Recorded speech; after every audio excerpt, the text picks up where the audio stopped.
I've always believed that comics is a legitimate art form, and it was so frustrating being in college. Like, there are certain artists that were allowed into the curriculum and certain artists that weren't. And I would always ask them, like, when I was back in school for painting and printmaking, like, we could look at Andy Warhol, we could look at Ansel Kiefer or David Saldi or somebody. But I was like, well, what about Jack Kirby? Like, can we look at Jack? Like, no, that's comic books. And then it's like, okay, well, then is it merely money? Like, do you just want to see some money? Here's Frank Frazetta, motherfucker. You happy now? But then it's like, that's not enough. There is something that's very special to comics that makes it a different art medium. The French call it the ninth, right? We already have dance, poetry, literature, music, right? Go on the line. And then eventually comics is something, it's a weird hybrid of storytelling and picture making. And I think it's its own medium. It's special. It really is. What is up? Happy Wednesday, everybody. Welcome to My Wednesday Comics. My name is Rocky Ballesteros. I am so happy to be with you guys today and to do this all over again, like every week, almost every week, sitting down and going through what comic books I've picked up over the week at the store, literally just this morning. And also today is going to be special because we've got a couple unboxings to unwrap right before your eyes of stuff that came in the mail. I wasn't even expecting these things to come and be delivered recently. And so I was like, great, more stuff to talk about on Wednesday. And there was a pretty decent haul of books that came out this week too. A mixture of some usuals and also like a couple of unusuals in there. So it's going to be great. We're going to do a poll of what you guys think is your favorite book out of the books that I share with you today. I'm trying a new poll this week. You guys are familiar with my crazy duct tape, Jimmy rigged poll process that we try and do in the past few streams, the past few My Wednesday comic streams.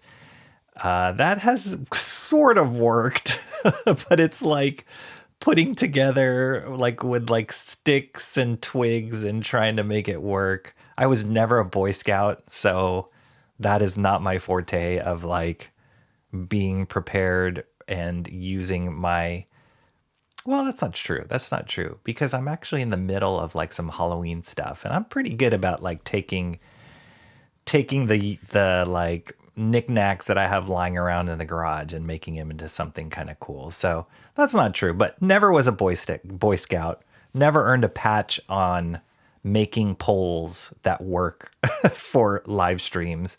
So I'm going to try a different kind of poll this week.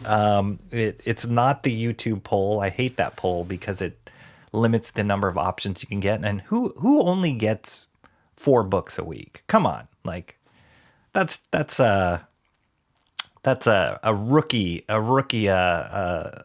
excursion into the comic world of only getting 4 books because YouTube poll only allows 4 options. So trying out a new poll this week. And then what else do we got?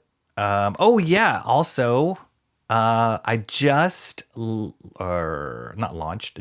uploaded the high-res scans of the Charles Vess Web of Spider-Man cover. Finished, done, got that all scanned end of last week, this weekend.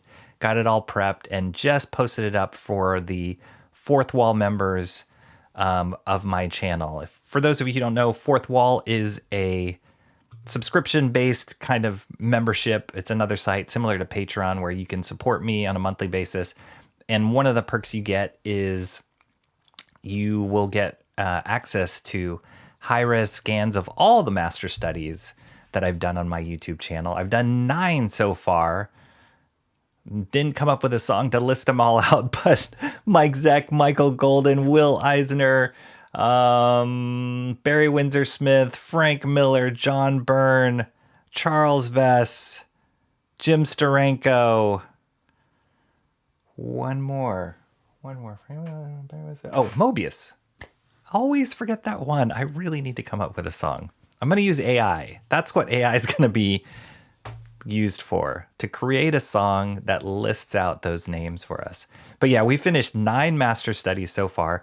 And as a perk of becoming a Groundbreaker member on Fourth Wall for my channel, you get access to those high-res scans, both the pencils and the inks of all the master studies I do, because that's what I do. I take the image or whatever comic book page that I want to reproduce, and I start from a blank page and then go through the whole penciling process, try and get that all like tightened up, and then scan those in, print them out, and then I do an ink pass over those using traditional media. And that's a big thing that I love to promote.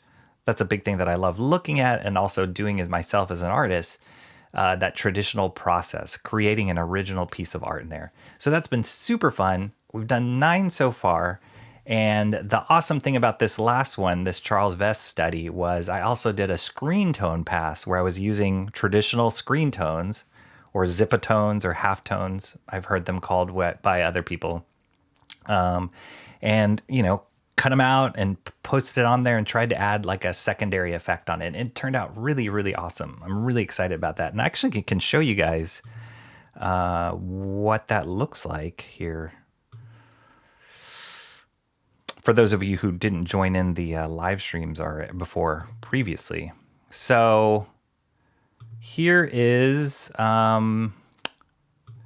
this is what the scan of the pencil phase looked like right there. And then this was my ink pass on top of that. So, this one I used like a dip pen. And also I used like a dry brush to add some of those effects there on the bottom right corner. Some of those like textured effects there. It worked really well on the gargoyles too. And I really actually loved how this piece looked. I was like, I can almost finish, just call this done, because I thought it turned out really cool. And then here are the tones added in there. And I don't know if you can quite see it on the screen, but the screen tones add, and depending on the scale that they show up on a screen, sometimes they can look kind of crazy, but they just add a whole different layer there of texture, depth, and modeling into the image. And even as much as I love this ink version here, I really loved how this tone version turned out way better than I was expecting it to. And it just added a depth that you don't normally see in traditional ink work. Hard to accomplish in traditional ink work without like a lot of hatching or cross hatching or whatever. And it just feels like comics to me. Like that's, I don't know, just super psyched at how that turned out. And this all was due to the fact that one of the members of this channel, one of the channel subscriber, channel member, Mark's Music Obsession, who I know you are in this, in the chat. I saw you earlier while I was setting up the stream, Mark. He was the one who was pushing for this. He was like, you got to do this as a master study. And I hesitated, but it's turned out to be a really great one. So Mark, thank you again for being the instigator in getting this done. And I know you are a Fourth Wall member, so now you have access to these scans. So enjoy. Zoom in as all you want, as close as you want, and enjoy those scans. They turned out really great. And I'll be sending you, Mark, one of the awesome things Mark did was he sent me a copy of his actual issue of Web of Spider-Man #1, just so I had it in front of me that I could reference, because I don't own a copy myself. And that was incredibly helpful. It was just inspiring to have it nearby while I was working. And I'll be sending that back to you, Mark, back to its rightful owner, and sending you a little special something along with that. But thank you again for doing that, and really appreciate just kind of giving me that inspiration to do that master study. So that turned out great. And thank you guys all for being there. For those of you who came and watched those streams and just joked with me in the chat. It was really awesome to do that with all of you. And it's kind of like, it's cool because when I think back and look at all the master studies and I look at like the final pages, I have some of them like posted up on my wall and all that. When I look at that, there's certain sections I can look at and say, oh yeah, that's when we were talking about that weird thing in the chat, or that's when so-and-so said that about this and this. It's like all embedded in the like psychic strata of of the piece of art. And you don't get that when you do things digitally necessarily. I think something about the traditional process like melds yourself and the moment in time when you're doing it, like you really kind of mentally makes an impression on you while you're doing it. It's like the music, like sometimes I look at pieces of art that I do and I can actually hear the music that I was listening to while I was working on a section of it. Or in this particular case, as I was streaming, I can remember like, oh yeah, that was at night and so-and-so was talking about this. And it's really crazy. So these pieces, all of these master studies have taken quite an interesting turn and have left quite an impression on me, and they mean a lot to me actually. So Mark's Music Obsession dropping a super chat for $1.99. Thank you. Scan isn't on fourth wall yet, Rocky. What? Wait a minute. After all that, it's not. Get out of here. Like you can't. Do you see the post? Because if you go to fourth wall, that's hilarious that you have to send me a super chat. Let me run. Okay, first I'm going to do this. Whoa, did that not even work? That's weird. Okay, hang on a second, everybody. Let's try that again.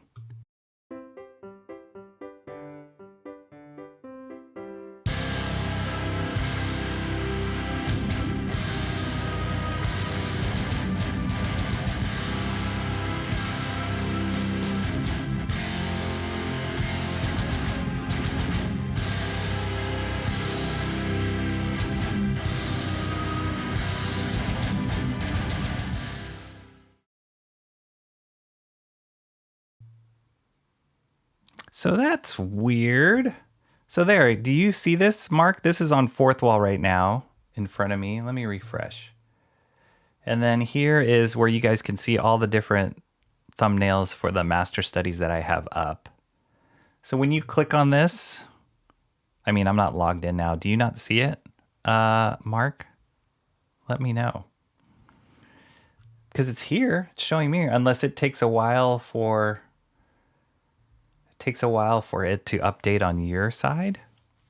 Let me know. Well, let me catch up in the chat, and then hopefully by the time I get through the chat, maybe that'll clear up and you can tell me in the chat. Okay. All right, let's shoot the fat here. Let me catch up with everybody who's shown up here.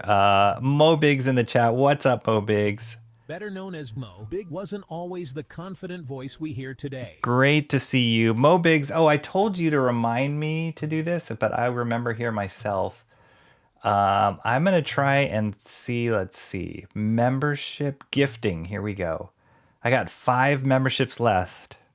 I'm going to send them now, Mo. Here we go. This is for you, man. Crossing our fingers. Let's see what happens. All right, let's see. Oh.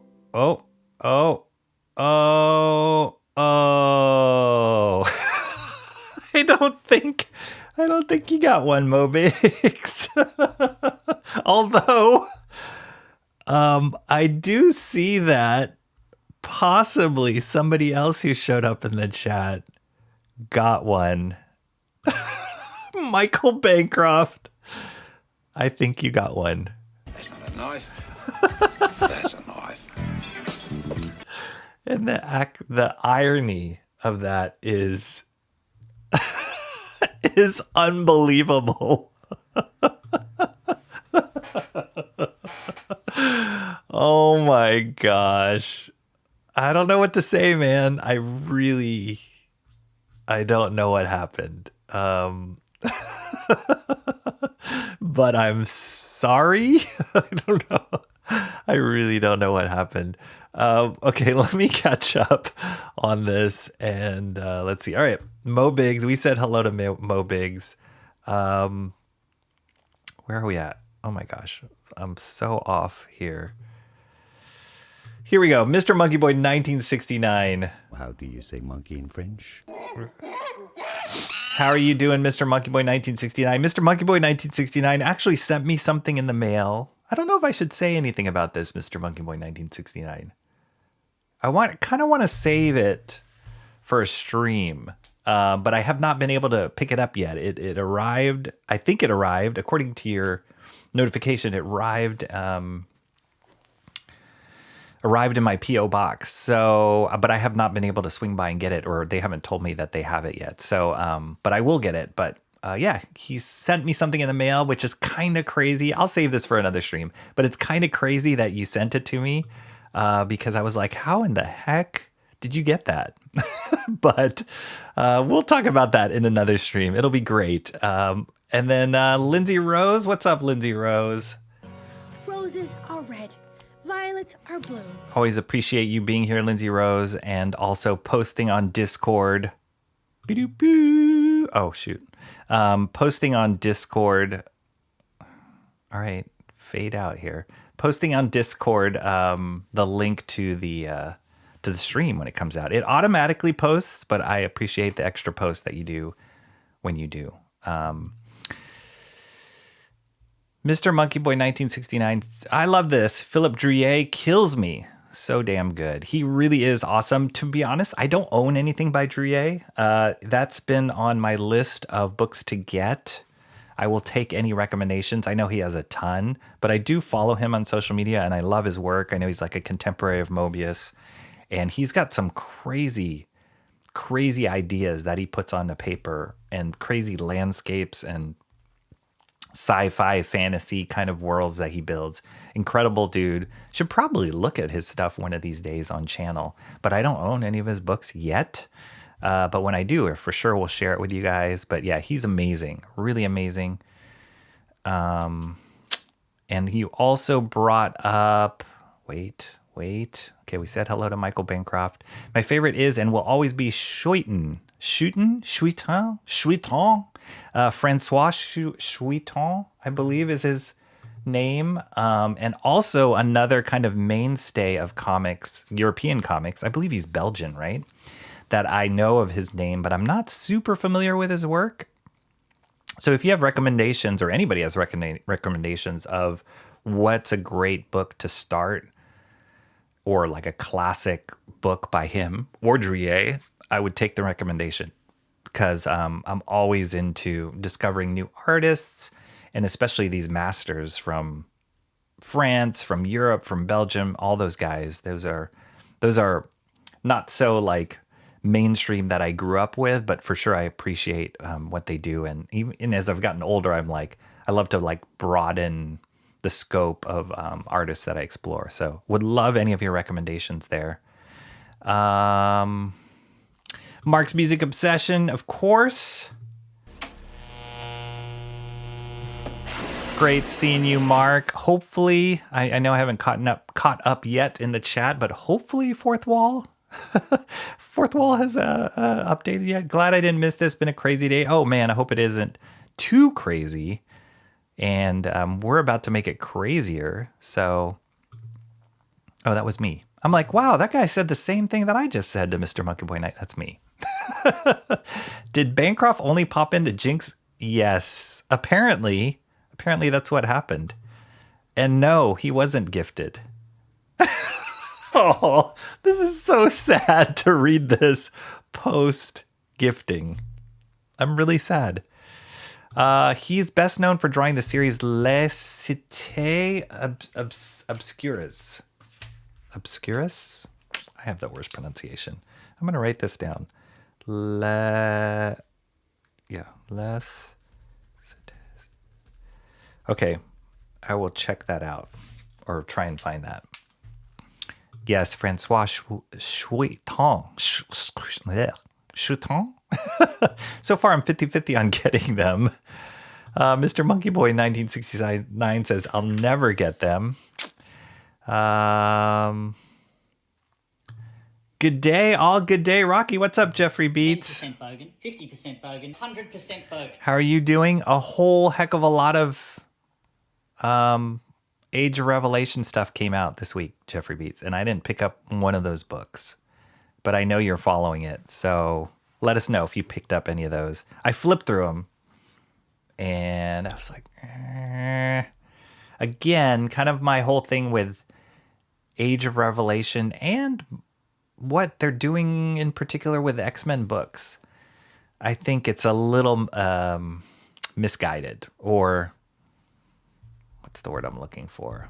Like, they kind of missed the mark on how they're handling it, because they're just releasing way too many books, way too many new books.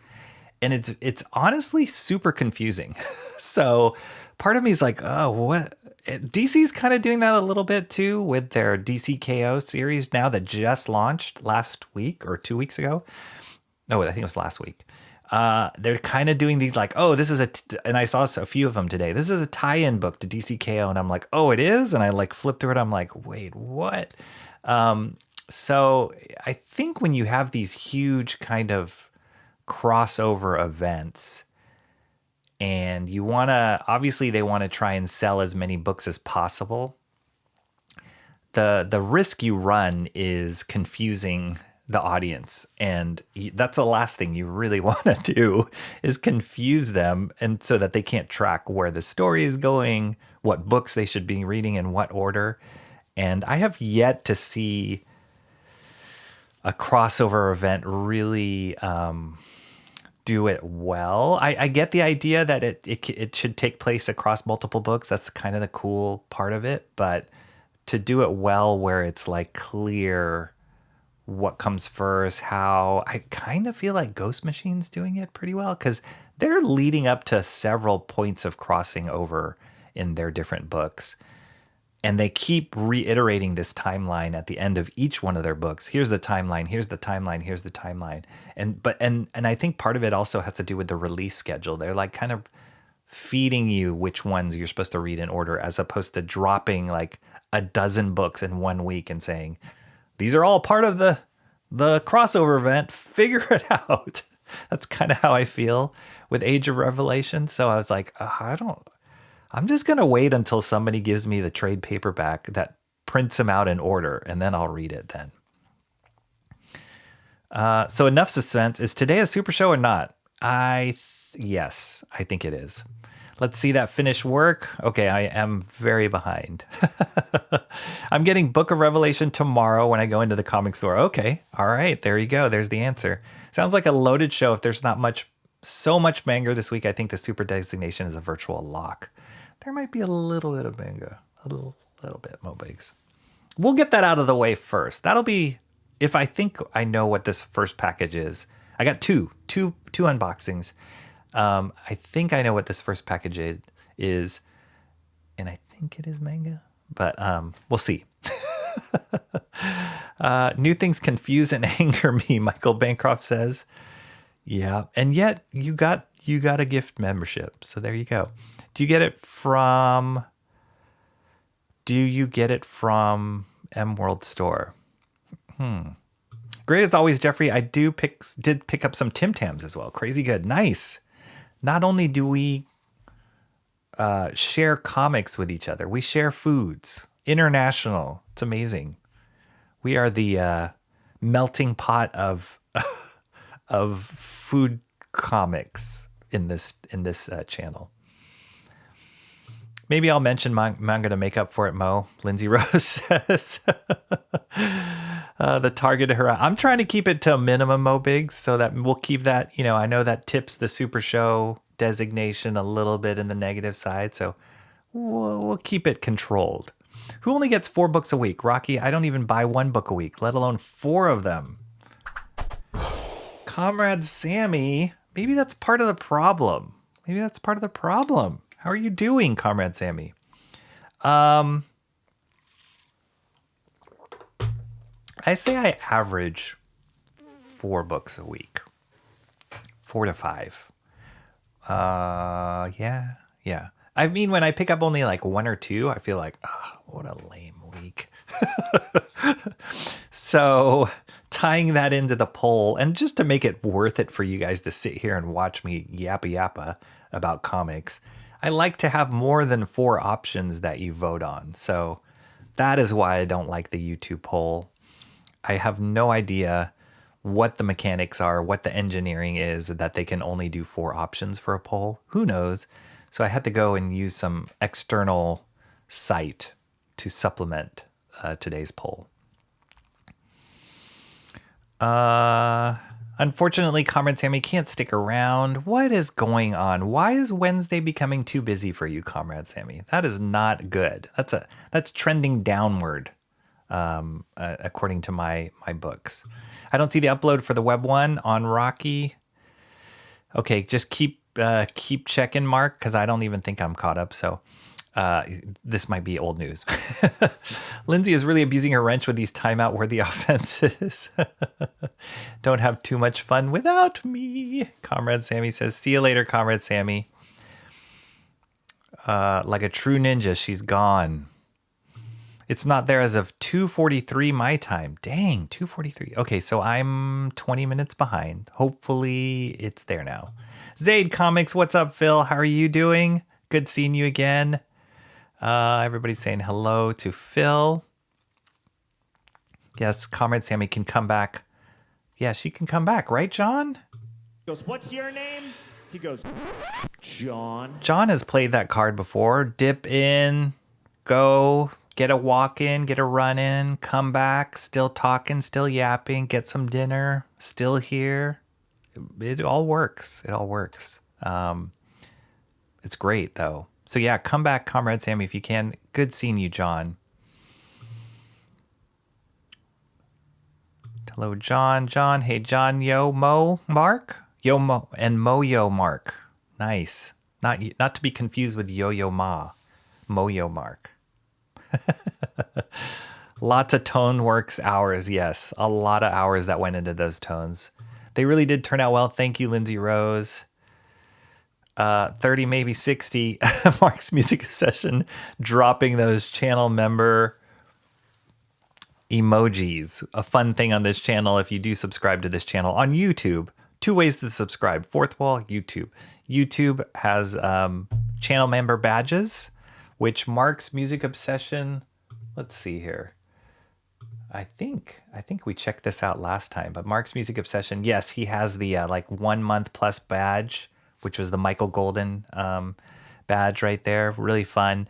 And then also you can play around with these crazy emojis, one of them being the 30 turtle and the 60 turtle, because that's how long it takes me to catch up on chat.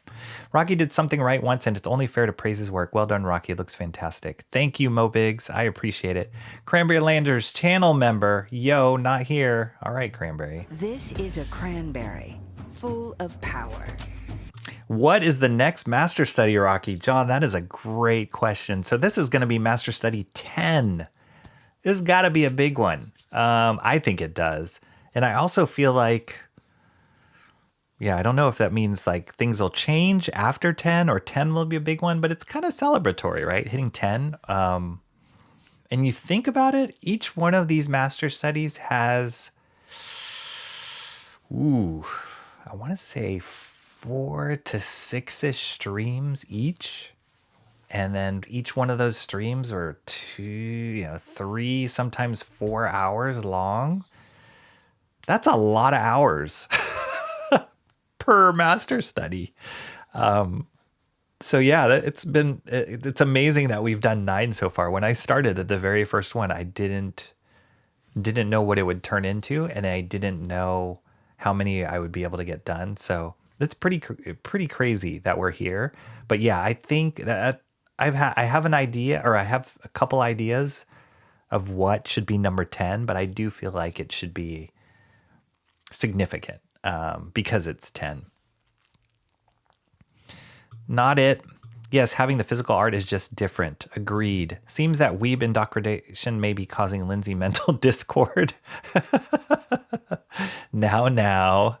There was the super chat. Mark's Music... That's the super chat. Mark's Music Obsession dropped. Thank you so much for that $1.99. Really appreciate it.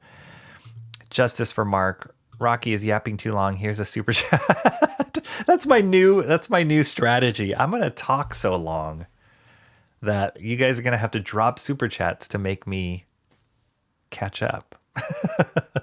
I leave it open all the time, have it refresh. It's not there. Dang it. Yes. Okay, I see it under the products, but the notification didn't come up on the regular feed. Oh, So I didn't on the regular feed. Maybe I got to rethink this, Mark. It's true. So I didn't post anything on the feed on Fourth Wall. Fourth Wall has a couple aspects to it. One is like you can post up products, digital products, physical products, whatever you want. And then two, there's a feed for people that check out your Fourth Wall page or join as members. And that feed is like notifications. It's I started doing like a blog post that I'm toying around with. Right now I did something called Rocky's Reviews. I'll probably do that again at the end of this week. So what I want Rocky's Reviews to be like, today we're going to look at the books that I picked up at the store, but I haven't read any of them. I literally just picked them up this morning. So for Rocky's Reviews, I thought it would just be a cool way to like write something regularly, just a short little review of some of the books that I share with you guys on Wednesdays. So you'll see them on Wednesdays. I'll try and read them the same week, and then I'll post a little review saying, blah, blah, blah, this is what I think of this. And I'm kind of ranking them according to story, world, character, art, just kind of ranking them, which is kind of how I think about all the books that I pick up. So that's part of the feed as well. But what I didn't do, Mark, is I didn't post something in the feed saying, hey, the product is up. I just posted the product up. So maybe that's why you didn't get the notification.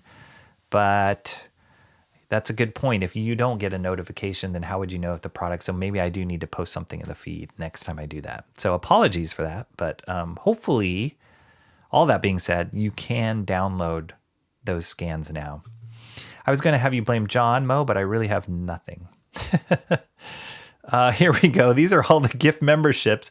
Michael Bancroft, Mike McMahon, MD Houghton, Catcom, Crypto Art, Jet Kungo. Hello, who is that? I've never heard of that person.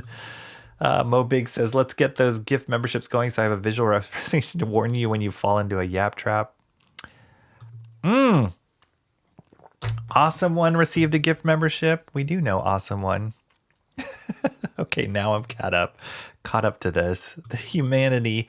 Michael Bancroft, newly minted member of the channel. Welcome, Michael Bancroft. I didn't even know you could give on your own channel. You can, apparently. I don't know what tier. You have way more subscribers than I do, Bancroft, so you might have a different number that you can hand out. But for my tier or my level, I think I can hand out, they give you 10 gift memberships a month. So last stream I gave out 5 and I was going to do the other 5 this stream, and that's all I got. So Mo, there's always November. Movember, huh? Movember. Maybe that's your month, buddy.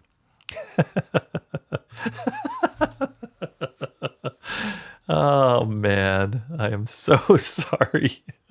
Sorry about that. That's hilarious though. Makes for good content, but it's kind of sad. John, you have 600 plus subs. The odds of Mo getting another free membership is slim. You know, I don't know. I really don't know how it works. I don't. Justice for me. Hashtag. That's even awesome. That's even better. That's amazing. It's been over a year and a half since he's gotten one on my channel, John. Dang. Yes, a weeb is somewhat obsessed with anime and manga. So I'm not a weeb. I'm not obsessed with it. I appreciate it. Bangers, is it cold down there above 45? And you know, I didn't even realize that you were talking to Bancroft. I think it was last stream. What was that noise? Did you guys hear a noise? That was crazy. What was that? Did I miss something?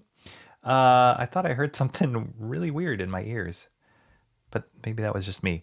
I was watching an old stream, Jeffrey Beats, and you kept saying bangers, and I was like, what is he is that like a term, or is he describing something? I didn't realize you were talking about Bancroft until I was reading the chat as I rewatched it. So now I know.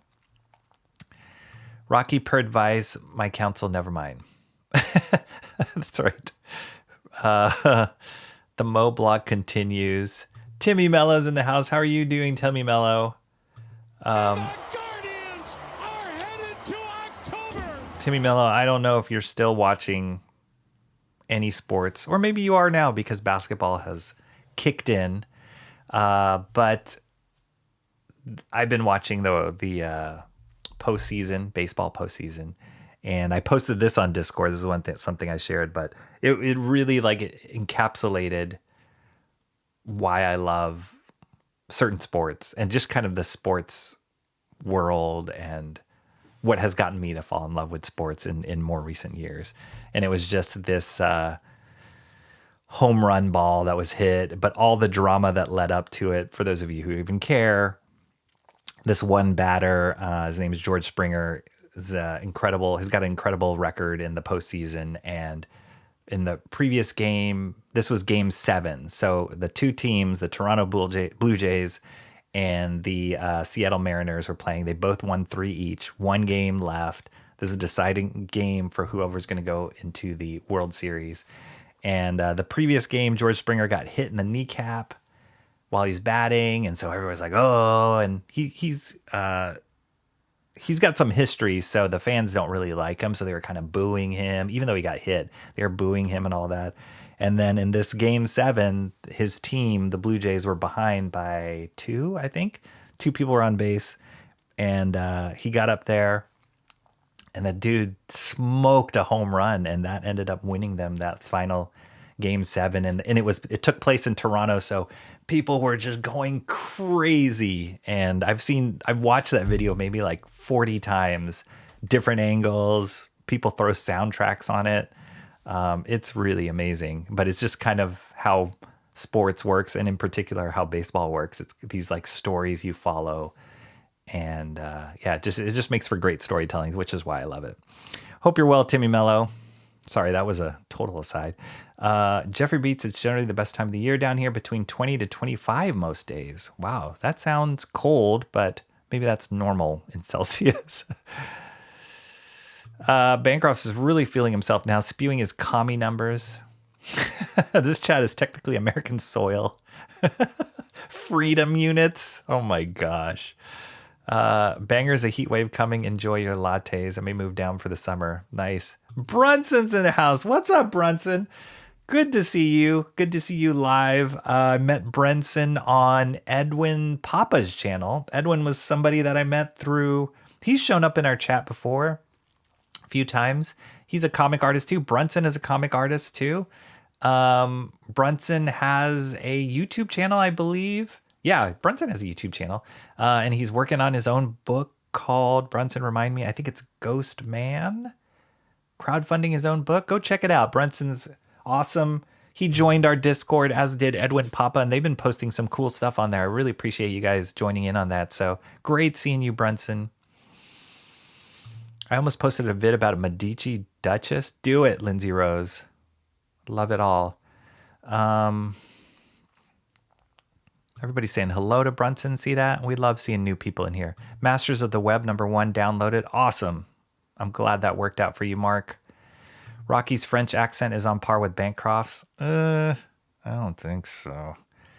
1/3 now. 1 out of 3. It's true. Oh man, that's going to be the best part. I'm going to clip that and make that a YouTube short. That is so good. Perhaps you should teach Rocky the accent calibration you taught Bancroft, Mo Biggs. That would be awesome. I'd honestly love to see a Carl Barks master study. Wow. Dare I write that down? Carl Barks. That is not on my radar at all, but he is incredible, Michael Bancroft. That actually makes me think of like more cartoony artists as well, because I've been focusing on superhero artists, right? But I remember there's one time I looked through on stream with you guys a book on Peyo, the guy who created the Smurfs. Belgian, is he Belgian artist, I think? But yeah, him, Carl Barks, Floyd. Oh, I'm gonna get this book.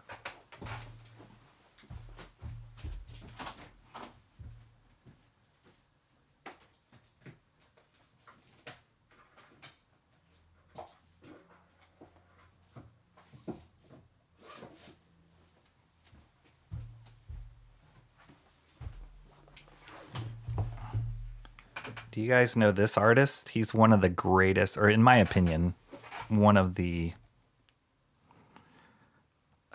maybe I shouldn't say greatest, but one of the most appealing Mickey Mouse artists, Floyd Gottfredson. They had this whole set of where they compiled his strips, his Mickey Mouse strips, but he has so much appeal in his work. Here, I'll get a little bit bigger here. And goodness, this took a turn. But yeah, so much appeal in his Mickey Mouse work. I love it. I haven't looked at this book in a long time. There's a couple books in the set that I got of his work, but I just love it. It's just really, really beautiful stuff. Just, yeah, beautiful. There's some Mickey Mouse artists that I'm like, but I remember like always loving this style or this rendition of Mickey, and then when I found out it was a particular artist, I'm like, oh, no wonder why. So yeah, great stuff there. But thank you, Michael Bancroft, for saying that, Carl Barks, because I will consider, I don't know if I would make that my 10th master study, because 10 is a big deal, but for sure that is worth considering for a master study. Trick I taught Bancroft only works for Italian. I'd have to come up with a fresh one, John. Mr. Monkey Boy always saying hello to my printer. He appreciates that. Big Boy Burgers giving us an extra like. Thank you, Big Boy Burgers. Please hit the like, you guys, while you are here. Hey, you can't gift memberships from the phone or iPad. Like your own membership? Like you? Oh, really? John says, I'm hungry. No idea what Rocky's rambling right now. Yes, comics. Thank you, Lindsay Rose. I'm trying to. Rocky, before trying to pronounce something French, look down at the pig feeder lady's approximate location in the basement and say, oui, oui, ma chérie, and reset your verbal palette. See, I was still speaking French there. All right, that's a good tip, Mo Biggs. Good tip. As opposed to, she likes to put the lotion on her skin. Yeah, we'll speak French to her. Pretty sure there's a manga that includes the Medicis. I'm pretty sure. You'd be surprised. I don't even know if a manga, like, one of the things that I noticed, and you can go back and watch a video. One of my very, very first videos that I ever did for this YouTube channel was exploring the French comic book stores that I visited when I took a vacation in Paris. And there were so many, and they're all incredible. But one of the things that I discovered was their range of stories that they tell, that they decide to tell in comic form, is so much wider than what we have here in America. Japan is similar in that regard. So then you would have like a comic book about a Western or a superhero, and then you have a comic book about Sigmund Freud, and then one about Quentin Tarantino, and one about like, a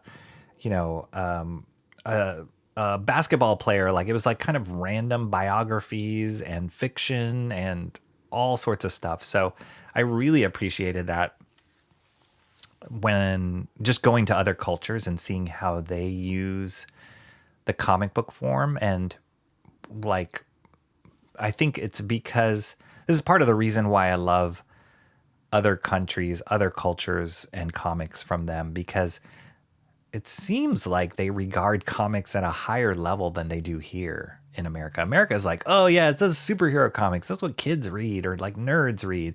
All true. But in Europe, in Japan, it's like they're a high art form. And it's kind of like that clip, that Paul Pope clip that played before my stream. I like to play before my stream. And he comes from that. He's American, but he's trained in Japan, in Europe. And he also like kind of highlights that those cultures look at comics and visual storytelling at a higher level than we do here in America. And And that's why you can tell different stories, maybe about the Medicis, you know, maybe about Sigmund Freud or whatever.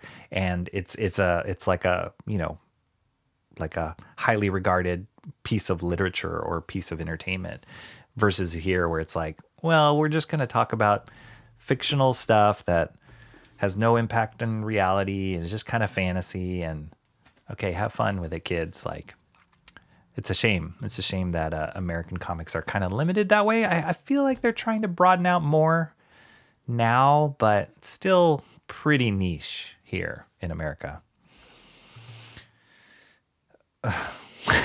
I'm not repeating that. Photograph me like one of your French girls. I don't think Comrade Sammy actually leaves. She's just doing lurk rehearsal. Maybe. With the feeder lady. That's a good point, Lindsay Rose. Mo Big should be writing a manga about Pig Feeder Lady, and it would fit right in, I think. I'm 60 behind, Mark's Music Obsession says. It is true. Oh my gosh, I am behind. All right, I'm jumping ahead here. Lindsay Rose says, Turtle. Hopefully not the ones that are similar to I think this has got to be a big one. Wasn't Web 1 a big one? It was a big one, for sure. It was a big one. Let's switch things up. With a master color study, like the charts Bancroft pores over when researching his surrounding neighborhoods, except about comic book art. I suggest $4.99 by Narsak. Oh my gosh. Speaking of regular feed, I don't understand Rocky's Halloween costume. It's just a gunny sack that says Deluxe feed. What? Stop it.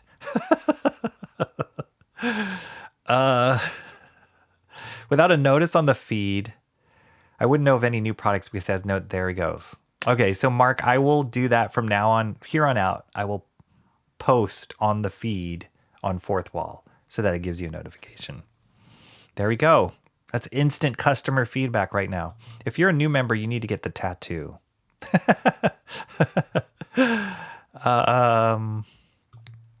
The ninja disappeared. Bancroft has free gift memberships, yet has been hoarding them like Rob hoards extra chromosomes. That's what happens. He probably has like 1,000 to hand out. The Jello tattoo, that would be insane. Get a VB tattoo, bangers. There's the Jello emoji. First I'm hearing of this, Mo Biggs. A year and a half equals 180 free memberships he has denied us, and especially me. Or maybe he's handing them out, Mo Biggs, and he just didn't want to admit to it in the chat because you're here. Because that would be really insulting, I think. Yes, Rocky, that noise is Discord's new notification. Oh, is that what it was? Did somebody post something on Discord? Is that why? Oh, well, speaking of which, Erwin Papa just posted something really cool on Discord. Whoa, that's cool. I don't even know if Erwin's in here, but this is worth peeking at. Hold on a second, guys. I will give you a sneak peek at it.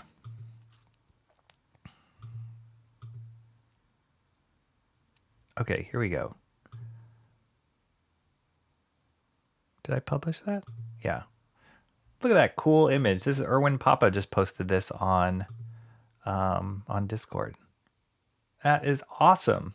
It's got some Terminator vibes in there. I love Erwin's art. He's great. And Erwin also streams. You can check out his channel. Just look up Erwin Papa, P-A-P-A. And he streams himself doing comic art. He's been posting some of these cool sketch cards. Look at these cool sketch cards in here. Love it. Oh, this is my... this is part of the reason I've been like busy in the evenings. I'm doing this X-Wing fighter cockpit for Halloween. It's kind of crazy. And then where's Brenda? Oh, there's K-Pop's art. Art and Times J. Ryan posted some cool stuff. And then, wait, I want to get to Brunson's art. Brunson's still here. This is Brunson's book illustrated by, or a short story illustrated by Erwin. Looks awesome. Super cool. That's the character right there. Ghost Man. Some of Erwin's art. Awesome. Here we go. This is Brunson's art. Check that out. Doing the absolute Batman thing. Love it. That makes me want to draw absolute Batman. I love that. I love people that are doing this traditional stuff too. It's really fun. Okay, we gotta catch up. I'm so behind.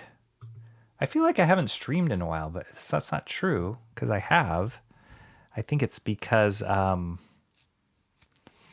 know it's because I did the last Master Study stream was combined with Wednesday comic stream last time. So it kind of squished it together. And that's why I feel like I was missing a stream in between there, but it was combined too. Mark's Music Obsession heard that noise. Okay, thank you, John, for that explanation. There is a golden wrench emoji I've never gotten to use. Oh boy. Bangers is a rem for Michael Bancroft, our next prime minister. Lindsay Rose wants to post on Discord now to make some weird noises. Absolutely. Bangers is a term for our next prime minister, Michael B.B. Bancroft, King of Victoria. George Springer is El Diablo. My guy is clutch, man. He is so clutch. Cool, I've been watching LA baseball with my... Oh, boo. No. Don't watch LA baseball. No. I'm rooting for the Blue Jays. That's all I got to say. I smoked a home run if you mean a crack rock size of a baseball. Wow. Okay. My son has just been picked for Advanced West Mean Gene baseball team. Awesome. Okay, cool. Baseball is better to watch than cricket. I've never really understood cricket that much. Yeah, I love baseball. There's so much drama in baseball. Even though it seems like it's a boring, slow sport, which it can be. It can be sometimes.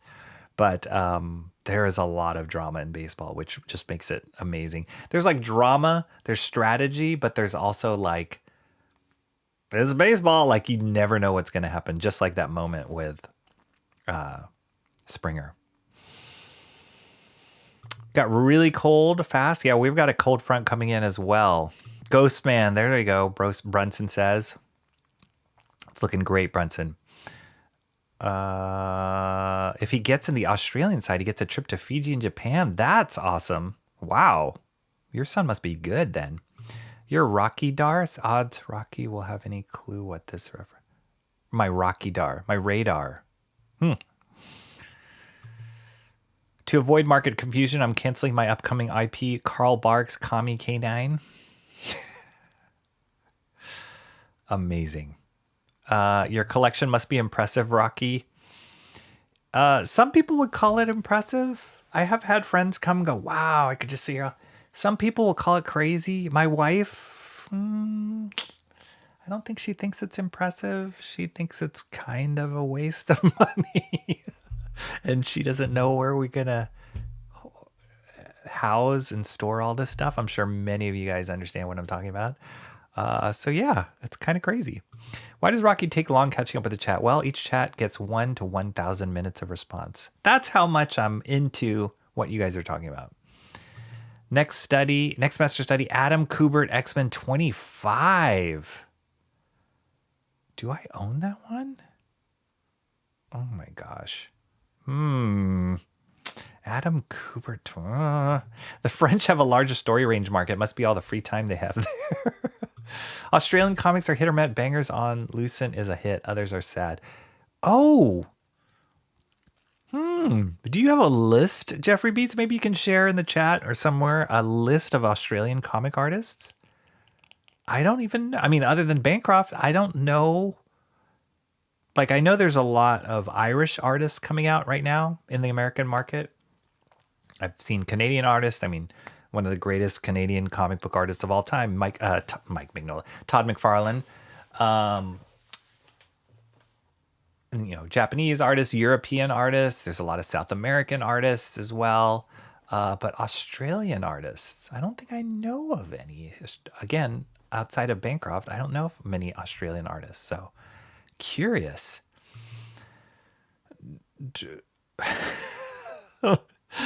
Okay, back in a few. Hopefully we won't miss a bunch. It's 3:23 Pacific. Okay, I am 8 minutes behind. Kids in America sadly are taught not to dream or aspire. Yeah, I've not thought about it that way, but there's credit to that in other comic bases. I tried writing a manga once. It was about a weeb with the power to turn any pillow into his waifu, but if he fails to bring her to Lindsay Rose says that does seem like something you'd write, Mo. He likes it when you call him Big Irwin. Writing is a strong word. In that case, I pitched the idea in a chat to troll someone, Linz. Nice.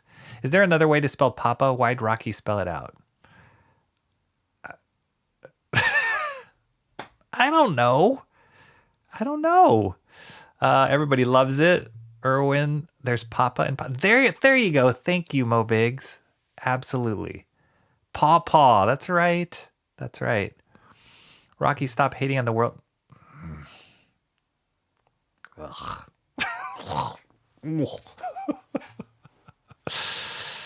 I love Otani.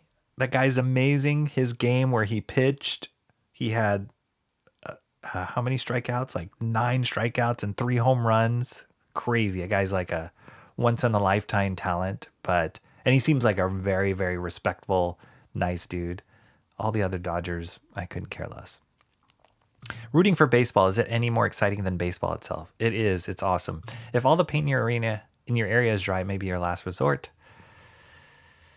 Cricket is 10 times slower than baseball. Yikes. You got to know what a crumpet is to understand cricket. Cricket is like baseball, but a lot slower and with tea breaks. Oh, how dainty. Baseball can be boring. Was watching grass grow and a baseball game broke out. Too difficult to tell which was more exciting. John, come on. Tom Taylor is big into Australian comics, but he's a writer, not an artist. Oh, I have heard of Tom Taylor. And he sucks. Okay. Ben Templesmith is an Aussie. Okay. All right. I did not know that. I have heard of Templesmith.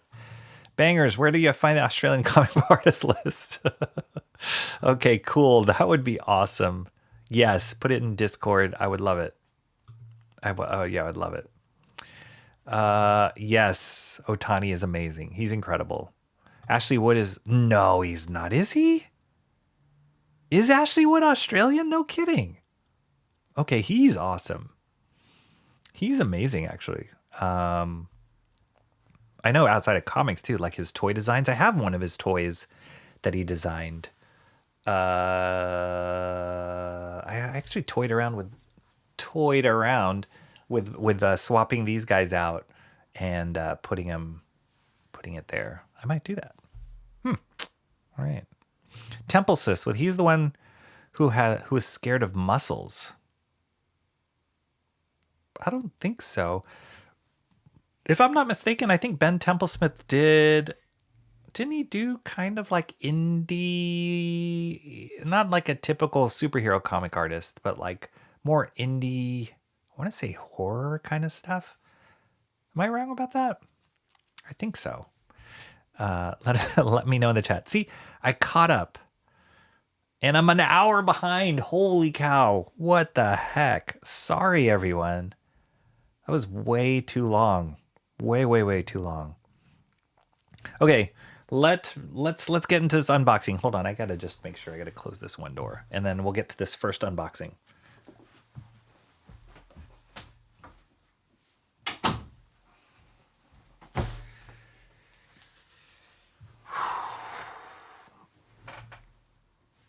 Okay.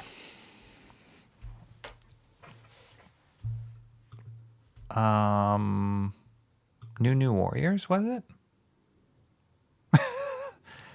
The new something? Lindsay Rose says, I like the yapping. One of the few, Lindsay Rose. Okay, first, like I said, I have 2 unboxings.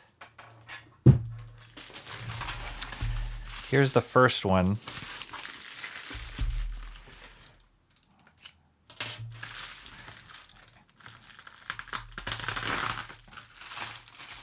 I'm pretty sure this is mom. Yep. Okay, this is a classic.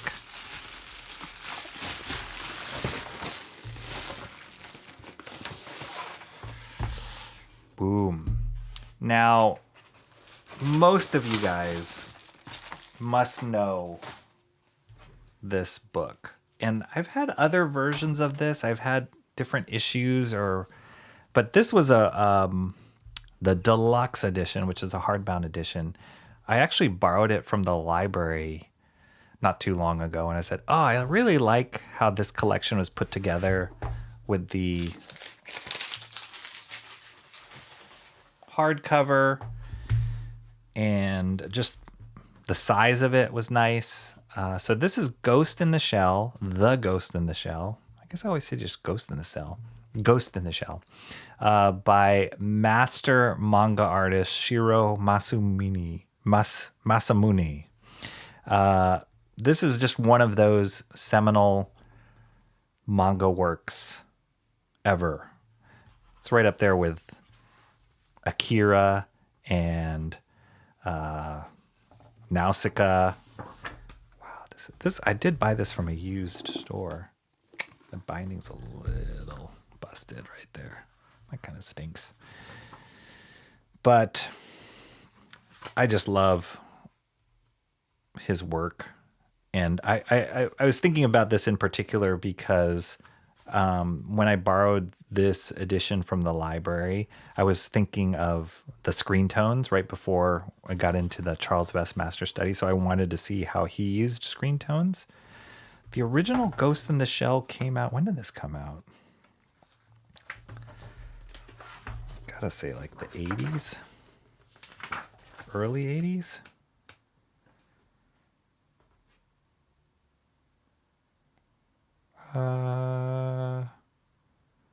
He wrote a foreword to this in 1991. But I think he even came... Oh, here we go. Did it come out? Oh, the Deluxe edition came out in 91, but I think the original was even before this. Who knows? But just one of the best to do it with like tech and like cyber futuristic ideas.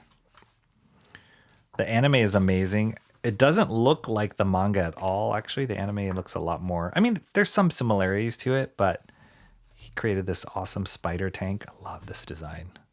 So cool.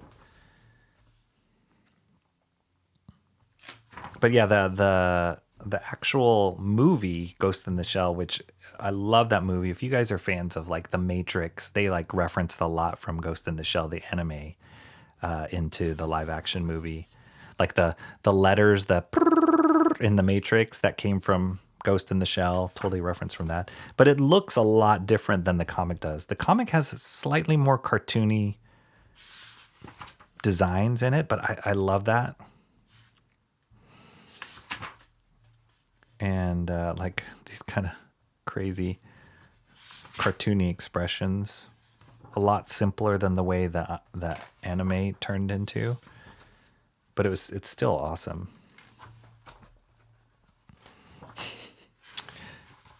Then he just draws these like cool pin-up-y kind of poses of the main character on the spider tank.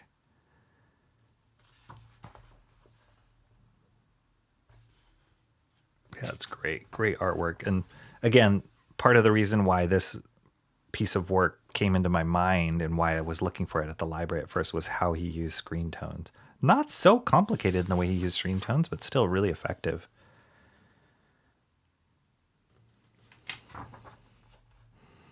I love his color work too. Really cool.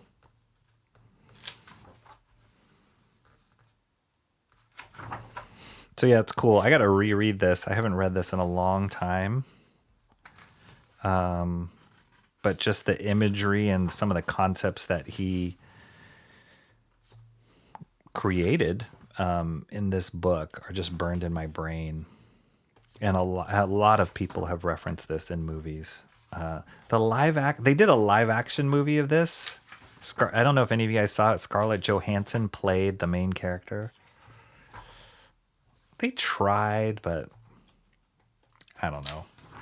It fell flat for me. There's some cool concepts in it, but it kind of fell flat for me.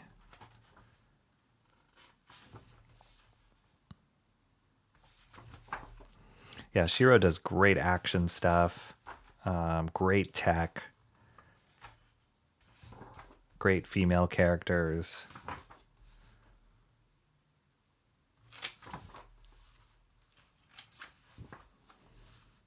great.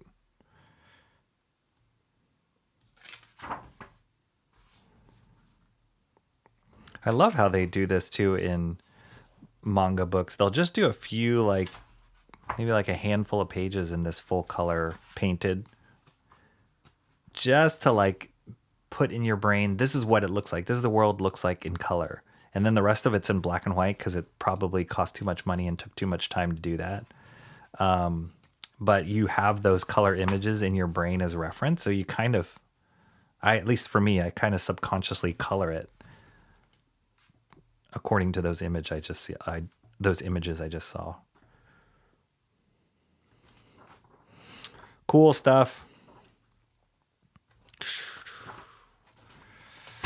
And then he had a follow-up story to this, I believe.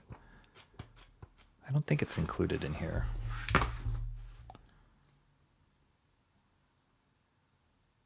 Yeah.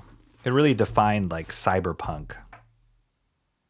Presented for the first time in the original Japanese format. So anyway, cool little compilation here. Worth it in the collection. I think I got it for the reason why I bought it from a used place, because it was pretty cheap too. So great little addition for my very, very tiny yet growing manga collection.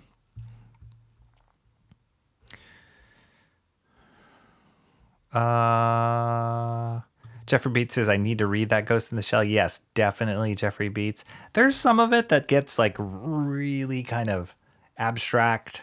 If I remember reading when I read it the first time, kind of abstract in your head, a lot of very high concept stuff, but it's a great story. And it's similar to, I would kind of liken it to reading like Philip K. Dick or like Orson Scott Card, kind of like they have these like really high concept sci-fi stuff that makes you go, what? But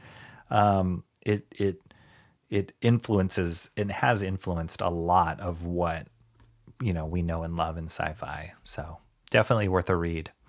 Is the live action any good? Yeah, just answered that.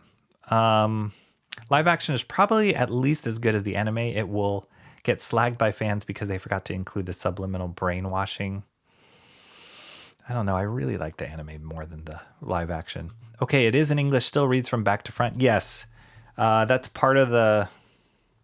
I don't know if it's only for this deluxe edition, or I could have sworn the other versions of Ghost in Shell I read in this direction too. But yeah, that's... So I don't know if you guys know, but Japanese, all of their books read from right to left, right? So even in... And that's fine with like translating in language. Like you can swap it out or swap in the English or whatever. But you have to think, as a comic book artist, you're designing the page to lead the eye in a certain way. So naturally, for Americans, Western audiences, you're leading your eye to go from the page top down, left to right.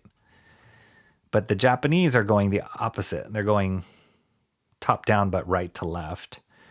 And so that's one thing. You've got to like rewire your brain a little bit when you're reading that in the original format. But then when they put it in English, I've seen sometimes like in some versions of Akira where they printed it for American audiences and they actually like flopped panels to make it read from left to right.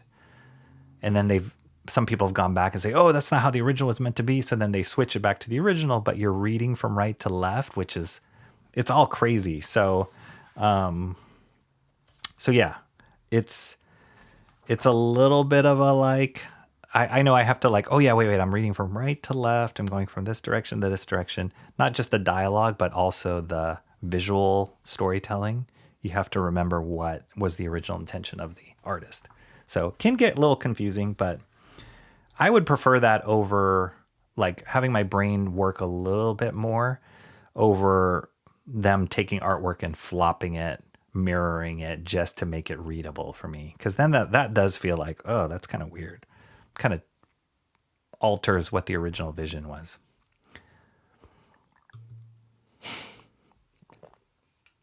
What should I watch first? Oh, definitely watch the animation first. Definitely. You will be disappointed by the live action. No, but definitely watch the animation first. We colored a few pages, left the rest black and white. I wasn't exaggerating when I said they're lazy. They literally, I just saw a video. There was a girl who just started a YouTube channel. She is,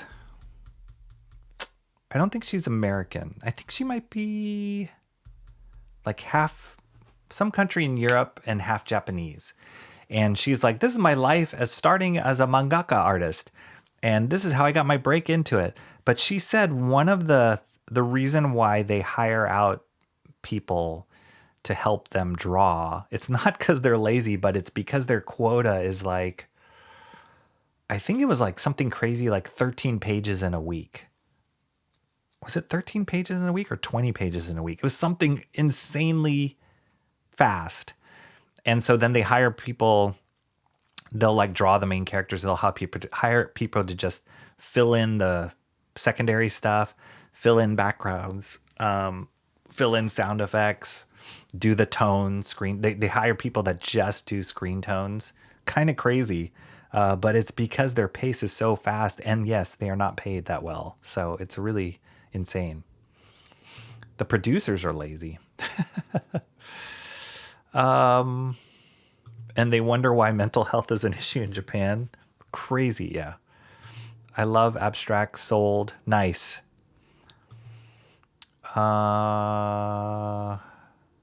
I hear the Indian comic scene has the books printed on cloth and things get a bit racy. You open a cloth to show. What? Okay. Instead of reading my comment, explaining why my comment wasn't fair, he proceeds to explain it using 5 times as many words. 20 times. Thank you. It's like a sweatshop. My yapping or the Japanese? Both. Okay, that was the first one. Here is this one's going to be special, I think. Let me zoom out just a hair. This one's going to be special. So the funny thing with this package is I got the box, was it yesterday? I think it was yesterday. And I was like, oh, and the address wasn't very clear. Like, I think they're using a fulfillment company. So the address didn't give away what it was for sure. But I was like, I'm pretty sure I know what this is. I think just because it's mysterious, and I saw online people were getting their deliveries. So this is if it is what I think it is, it's a crowdfunded thing, and people were getting their deliveries, and I was like, oh, cool, it's coming. And so I get this mysterious box with this address that I'm not 100% sure. And I'm like, okay, this is cool. I'm pretty sure this is something I can unbox on stream. So let me save it. And unbeknownst to me, my wife took the package and she like opened it up and she's like, wait, this isn't mine. And I'm like, hey, where's my package? So she actually sealed it again. But I asked her, I'm like, okay. She's like, well, I was like, well, maybe don't tell me what it is. I'm like, but did it include a hat? And she's like, maybe. And I'm like, was it a black hat? And she's like, maybe. So I think this is what I think it is. So wait, let me open it up before yes. Oh, this is gonna be good, guys. Let me just make sure that I got it all before I... Oh my gosh. This is going to be really good, guys. Okay. So this was the hat that my wife saw, and it is a black hat. Okay, this is very obscure. I don't know if anybody knows what this is in the chat already. Obscure. And this is not why I got the campaign. It just happened to be in the tier that I picked. So anyway, cool. I get a hat with an embroidered patch. Okay. Clue number 2. Shirt with an embroidered patch. Also kind of abstract. Using your X-Acto to open up packages will dull the blade. No, it's okay. I'm not. This is fine. This blade's already dull. Rocky's wife knows how nutty he is. She does. Not using your X-Acto knife to cut open dimensional rifts. Mrs. B got Bancroft a mini chainsaw for opening boxes, but he tried to use it on trees. Jeffrey Beat says, cool shirt. Oh, thanks. It's my Rogers the Musical shirt. Yes, I got that at Disneyland. The S logo looks like someone graduated from a woke modern marketing school and oversimplified the Superman logo. The person who created this is not woke, so that is false. Fake news. Okay, shirt, hat. It's an S, yes. Superhero College. I don't know. Actually, I don't know what. I'm not 100% sure what SHC stands for.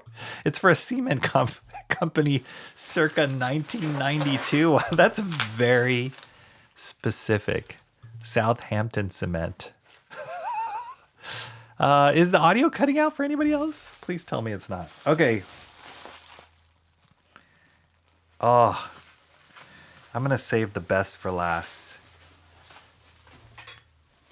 This makes it all worth it. But, okay, here we go. This is a campaign from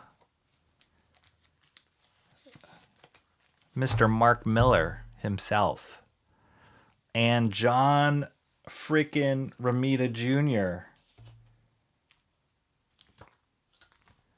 It's called Psychic Sam, and this was Mark Miller's first crowdfunded book that he just released.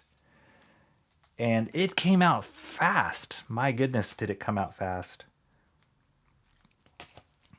So this campaign, oh my gosh, there's only all these little things.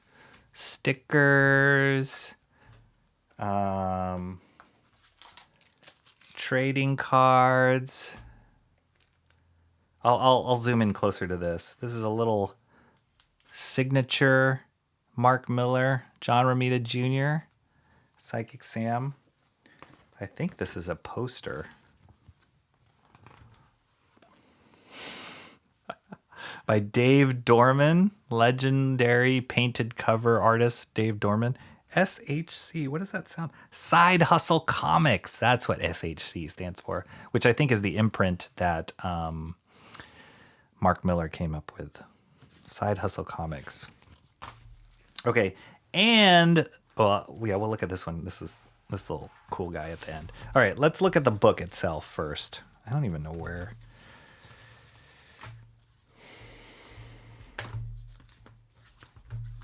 Is this the same book but in hardcover? Oh, I guess it came. I didn't know that this tier came with both a soft cover and a hardcover. Let's look at the hardcover first.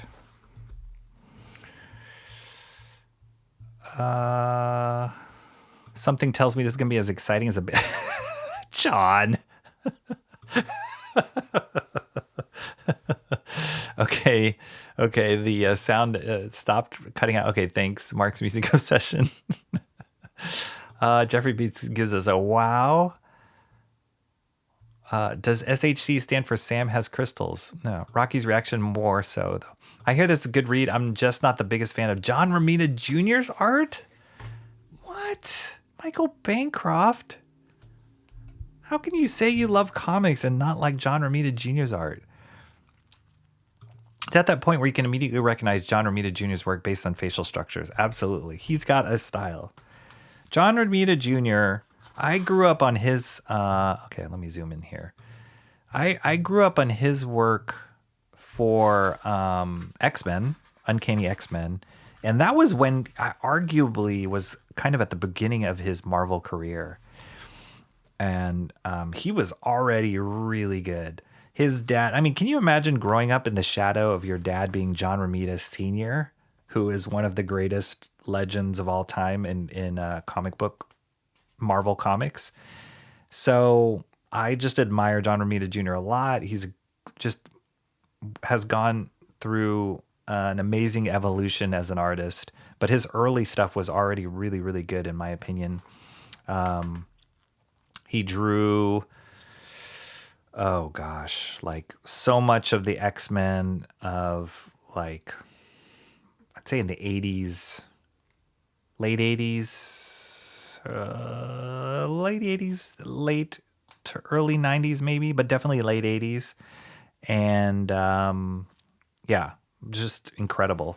And then he went on to work on Daredevil, Spider-Man, everything. And any major character in the Marvel Universe, you name it, John Romita Jr.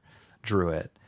And then he worked on Kick-Ass with Mark Miller. That was when Mark Miller was like, his fame was rising. And Kick-Ass really was one of those benchmarks for his career as like an independent creator, creating a story and character that was outside of the big two, Marvel and DC. They did Kick-Ass, Kick-Ass 2. I think there's even a Kick-Ass 3 story. And then, yeah, John Romita Jr. is still working in comics. I think he's still working on Spider-Man right now. Now, arguably, his style now is a lot looser than... I mean, he's even worked on DC books, too. You would think he'd be a Marvel-only dude, but he's worked on Batman. He's done some great Batman work. So, yeah, his style now is not... I mean, he's much older now, but that guy's super fit, and he posts videos on social media all the time of him just at the drawing board drawing, going, I'm John Romita Jr. And yeah, he's just still a crazy hardworking dude in comics. So let's see. Psychic Sam, Mark Miller wrote it, John Romita Jr., Klaus Janson inked it. Wow, Klaus Janson, legend, inker on Frank Miller stuff. He was the inker on Dark Knight Returns, lots of Punisher stuff, lots of Frank Miller Daredevil stuff. Yeah, this is a heavy hitting team. And so Mark Miller just maybe within the last, I think he launched this campaign. It couldn't have been more than 6 months ago. But when I saw it, I was like, oh my gosh, that sounds awesome. You can probably imagine if it's the same team that wrote and created Kick-Ass, it's going to be probably ultra violent, really like gritty. Yep, here we go. But yeah, going back to John Romita Jr., he's got this shorthand now. It's just the way he draws characters, the way he does action. Still awesome.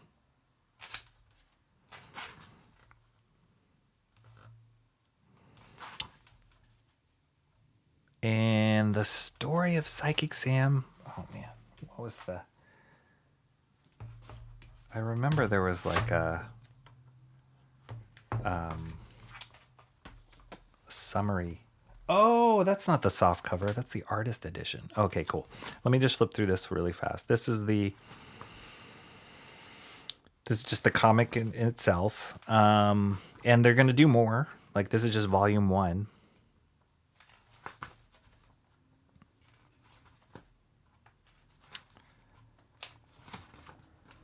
Here's the team. Look at that. John Romita Jr. How old is this dude? He's got to be in his like late 60s, early 70s by now. Oh yeah, he did Wolverine, Enemy of the States. That's right.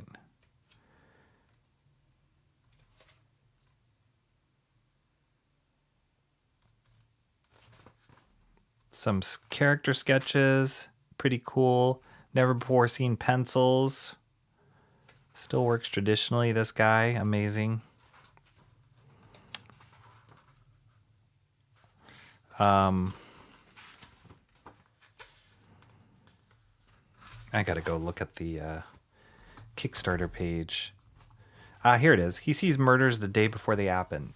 Hence, Psychic Sam. So it's, I think what he does is, that's right. he's kind of like Punisher a little bit, but he knows before those evildoers do their evil thing. So it's like this moral issue of like, is it okay that he's killing them before they actually, do the thing that they're evil for?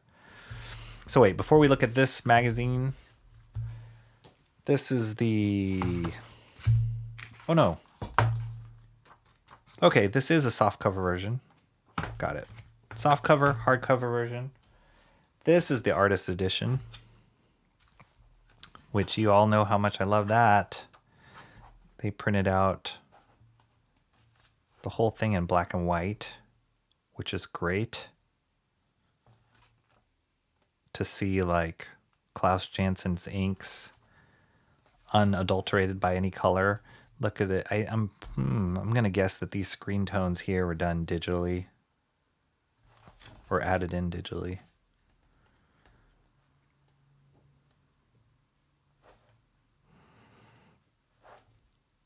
It's great.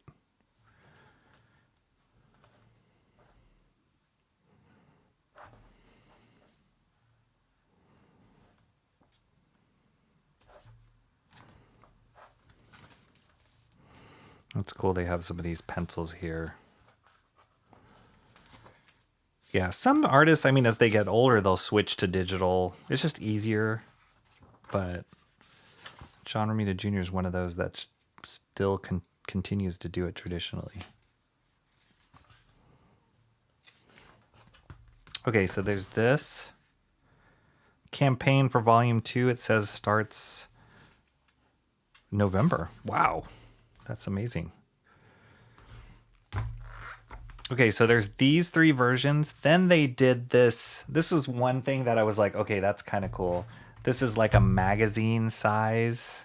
So if this is an original graphic novel size, this is a magazine size. And part of the reason why Mark Miller explained why he did it this way was he loved those old Marvel magazines back in the day that published a black and white version on this like newsprinty paper with a painted cover. I have a few of them myself, like, yeah.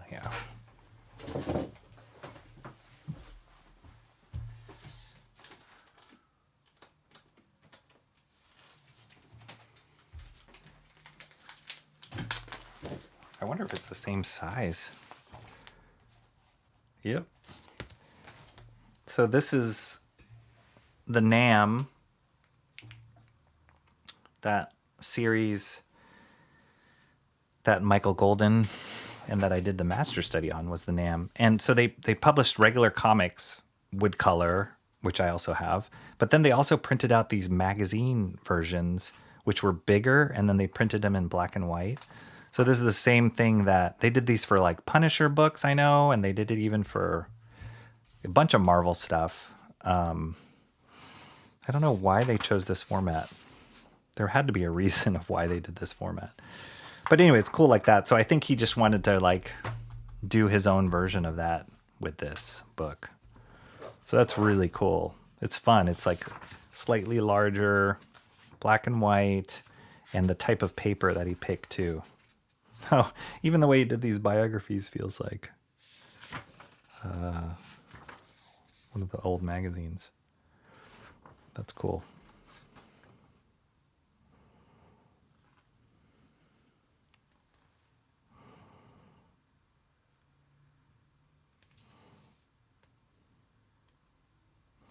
Oh, so he says here, growing up in Scotland, we didn't get your fancy American color comics. We got reprints of your comics in a magazine size format, almost always in black and white, though they would sometimes treat us to a single red or blue to tease us into buying. Classic DC comics were reprinted in a double-sized monthly magazine called the Superheroes Monthly. Yeah. We got everything from superheroes to Conan to Planet of the Apes in this format, and they were several times the price of our regular weekly comics. An adult vibe from the sexy covers to the harsh-looking material inside. This is where 10-year-old me would discover Jim Starlin, Bernie Wrightson, Barry Windsor Smith, all the cool guys who I was reading Kirby, Stan, and Ditko in our weekly titles. So yeah, it's cool. I like it. I really like that he did this.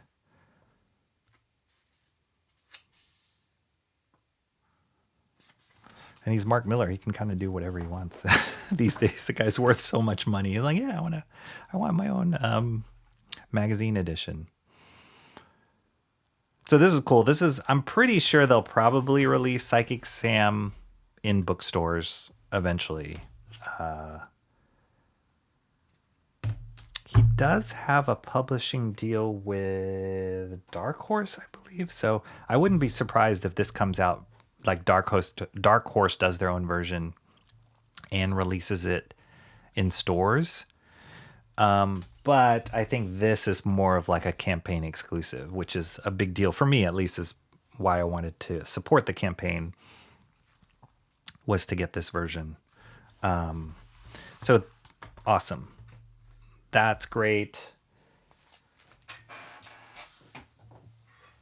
Then let's look at these little supplementals here. We're not done yet with this. This is going to blow your mind. Stay with me here, guys.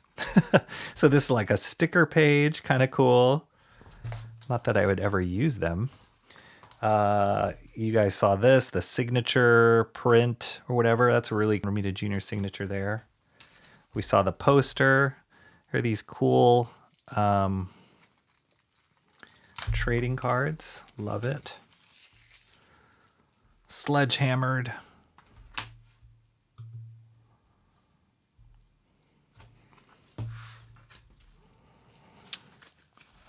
Shot in the head. What is he? I'm not going to even repeat that one. Pushed off a roof. I'm not going to repeat this one either. Plunged in the chest. What are these? Oh, this is cool. This is kind of cool. Michael Bancroft has experience in doing his own card set as well. So I'm sure this is all too familiar. I'm not doing this right.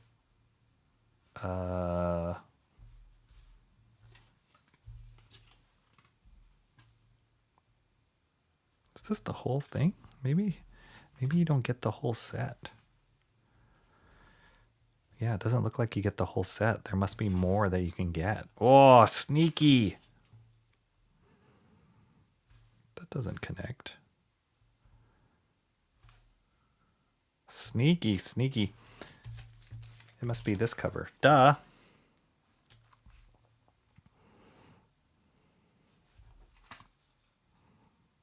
What is this piece? Somewhere down here. So yeah, there must be tons of other cards that they're going to be releasing with the other campaign that will fill this in. Oh, you guys can't even see what I'm doing. Here we go. These don't connect, obviously. That's cool. Okay. Are you ready for the pièce de résistance? Before that, I'm going to catch up here.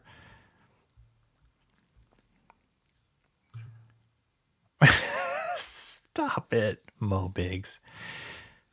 Is he ink current Frank Miller? Klaus Janson? I don't think so. I think Frank Miller inks current Frank Miller. Do all the John Romita Jr. doubters in the chat, I ask you one thing. If he's not the mega talent Rocky claims he is, how did he get his foot in the door of the highly competitive comic book industry? I always think about John Romita Jr.'s Magneto. Yeah, it was awesome. X-Men are at a funeral. The Mag shows up. Beautiful image. Yes. I like Romita Sr. Yeah, as do I. It's a signature, even if it feels it's the only thing you see in his work. Still, there's good John Romita Jr. There's really, really mid John Romita Jr.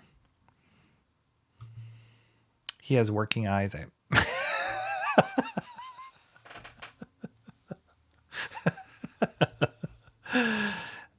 Psychic Sam is so chic. It's the Romita Jr. nose. This poster makes me think of Rocky with a gun. Really? This? Oh my gosh. How could you not like John? I mean, I'm thinking like X-Men 200. The magazine format appealed to kids who ran out of coloring books. Does the magazine cover art look like cosplay? This feels like it's like this feels like it's referencing like Rambo. Kind of has that Rambo Punisher feel to it. The Rob Arnold excuse, even though I somehow was able to get every American edition comic I wanted a 3-minute bike ride away. That's a pretty good bird's eye angle sticker. Bird's eye angle sticker. Bird's eye. Oh, this one? This?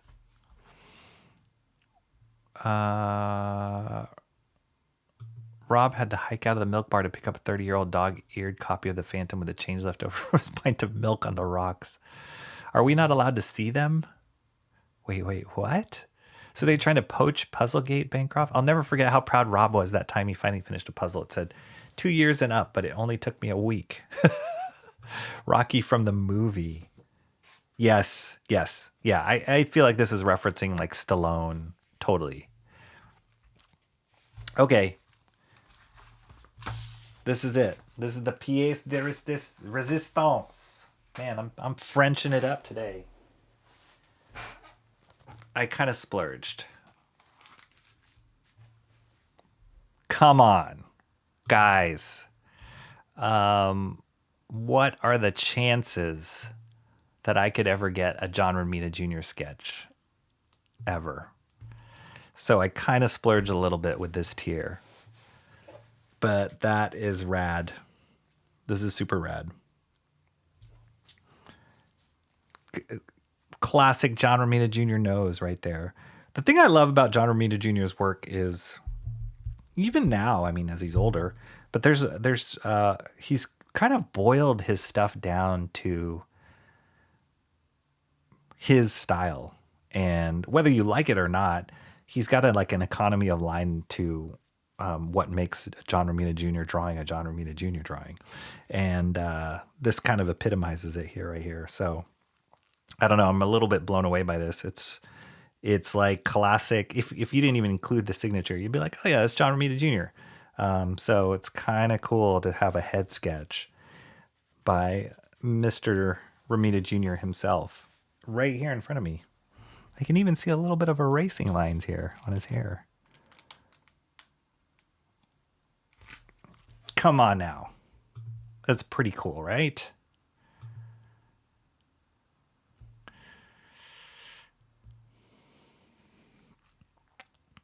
Well, you got what was advertised. A John Romita Jr. sketch.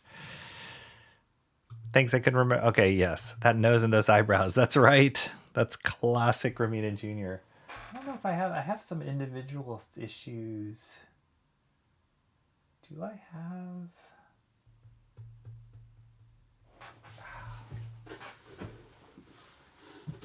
You guys are really making me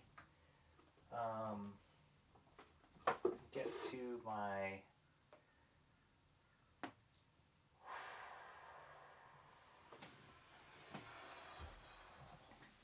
Mostly have some of his stuff in... mostly have most of his stuff in... At least the stuff that I own of his is individual issues. But this is John Romita Jr. cover right here. Horrible coloring on this. This is John Romita Jr. right here. Mutant Massacre. There's the original coloring. So this was 210, issue 210. Excuse me. This is his work right here. I grew up on this stuff. It's awesome.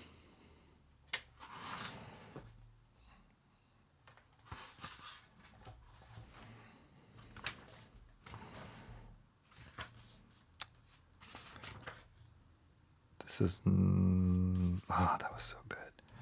This is not Romita Jr. Not this story. This is not Romita Jr. That's Simonson. Yeah, this compilation, this is the Mutant Massacre compilation, so it's different storylines.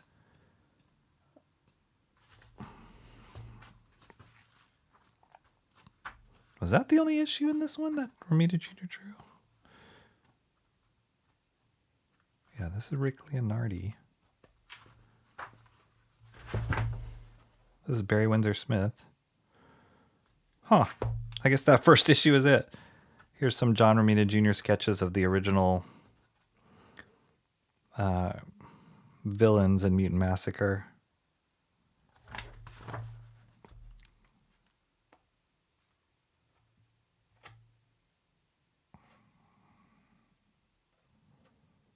Yeah, 86, 87 is when these issues came out. That's kind of the time where I really discovered his work. Blast from the past.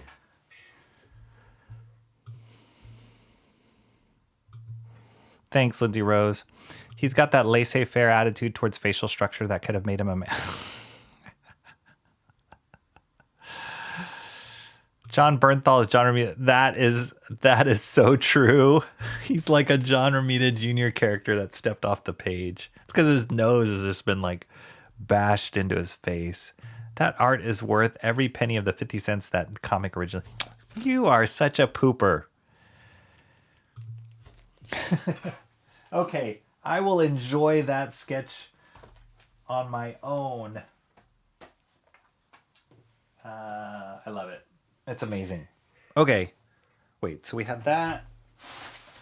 John Romita Jr., we had, oh yeah, Shiro, Masumine Shiro. Okay, let's get to the comics. Whew, 419. Let's get to the comics. Oh, I forgot I had a shirt and a hat. Let's get to the comics from today and see how much you guys like these, if any. Okay, Absolute Wonder Woman. Now, if you guys remember, I actually stopped picking up this book. And not because I didn't like it, but just the story just kept kind of dragging on a little bit. I didn't feel like it was going... Yeah, it just was... It's a similar reason that I dropped Absolute Superman. I was more focused on what was going on in Absolute Batman, and I had other books I wanted to pick up, and it was just a cost thing, to be honest. I was like, yeah, I could keep picking it up, or maybe I'll wait till a compilation. That was my mentality in it. So I stopped picking up this book maybe around issue 7 or 8, I want to say.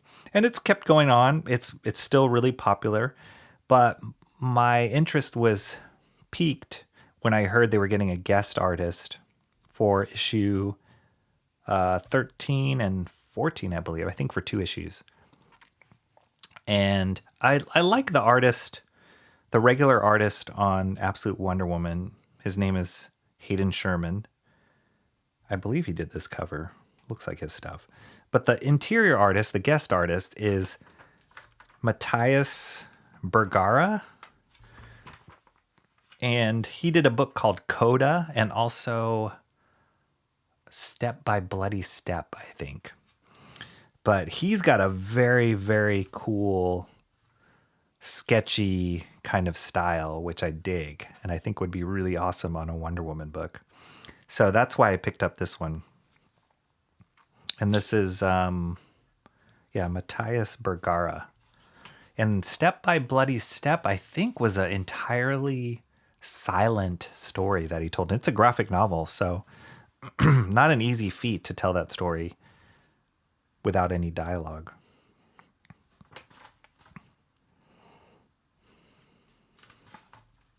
He's also got really nice... I wonder, did he do his own colors? Yep. Oh no, colorist Jordy Blair. Really? Because I think in the other books I just mentioned, he did his own colors, which feel like this, like watercolory, very gestural, almost painterly. So I'm surprised to see that they would put another colorist on him, but Jordi Belair kind of has that painterly, watercolory feel to her stuff as well, so maybe that's why it worked.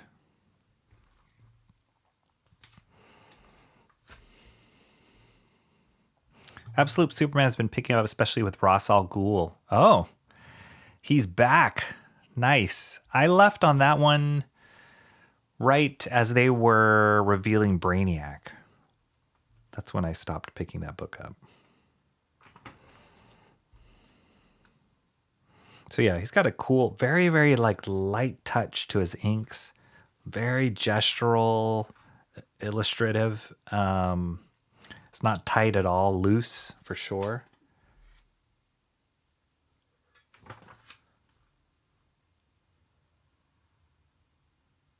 That's cool. That's cool. That's a cool image right there. Wonder Woman.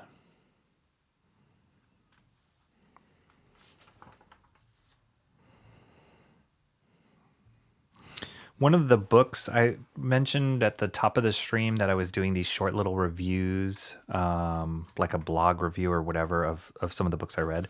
And so one of the books that I did a review on was DCKO #1. And I was very skeptical about that series. I just thought it was too trendy and like a gimmick. But I actually enjoyed the first issue. It's written by the same writer as Absolute Batman, Scott Snyder. And the way that he set up the story, I don't know, kind of took me aback. I was like, oh, okay, this is actually kind of cool. But one of the things they're alluding to, and it makes sense that Scott Snyder is the head writer on DCKO, is connecting that universe with the Absolute universe, Absolute Batman, Wonder Woman, and Absolute Superman. And they even kind of hint at it at the end of DCKO issue 1. So if they pull that off and can kind of tie these together, it could be really cool.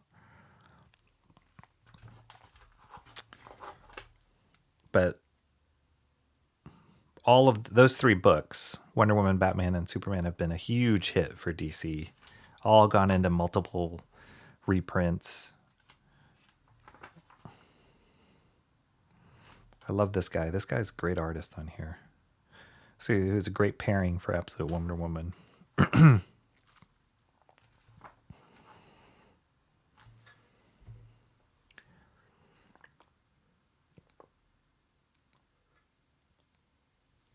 He's got a Euro. I don't know if he's a Spanish artist based on his name, but definitely has a Euro flavor to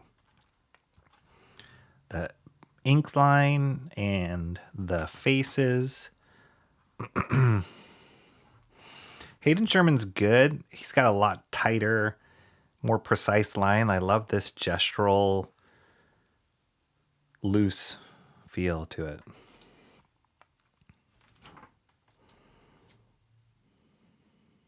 That's cool.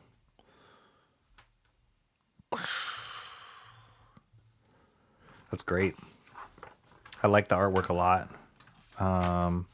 Is it the same writer? Yeah, same writer. Kelly Thompson. It's cool. I like it. I will for sure pick up the second issue in this.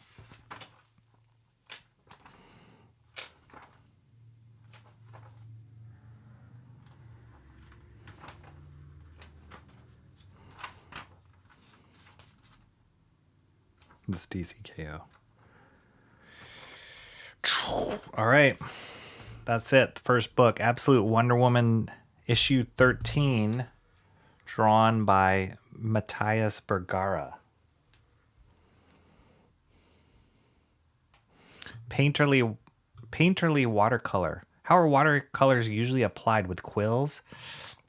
Now you're just being persnickety, Mobigs. Watercolors are amazing because you can use them very opaquely and almost like acrylics. So gouache in particular is like an opaque watercolor. You can lay them down flat like acrylics, very solid, like solid blocks of color, add textures or whatever. Or if you add a lot of water to gouache or use your standard watercolors, then you can have this, with the washes, the bleeds, really interesting mixtures in the colors when they cross over each other. So that's what I'm talking about with Painterly. You can see the washes, the wash effect, like the water effect. Whether that's digital or I'm assuming that's digital or traditionally done. And I don't know if Matthias Bergara does gray tone washes. I've seen a lot of artists do that who they may have a Painterly style, but they establish that by inking, and then they'll do like a gray tone wash. And then when the colorist gets it, they add their colors on top of those washes already. So I'm not sure if that's how he works or if all these washes were applied by Jordi Belair.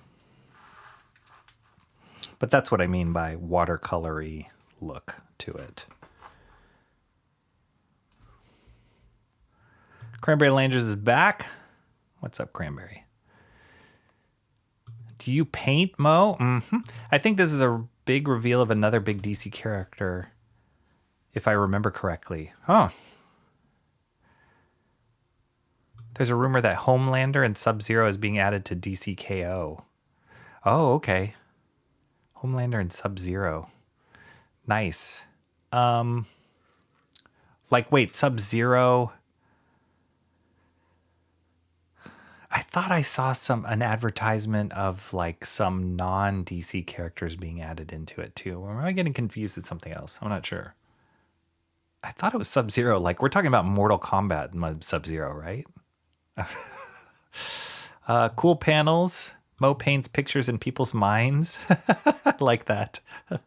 Entitlement is my medium. The chat, my canvas. Mwah. Persnickety is a boomer word. My bad. Let's see. Okay. Rocky speaks the truth about painting. Nice. Many people get by with that these days. DCKO should have been a video game, not a comic.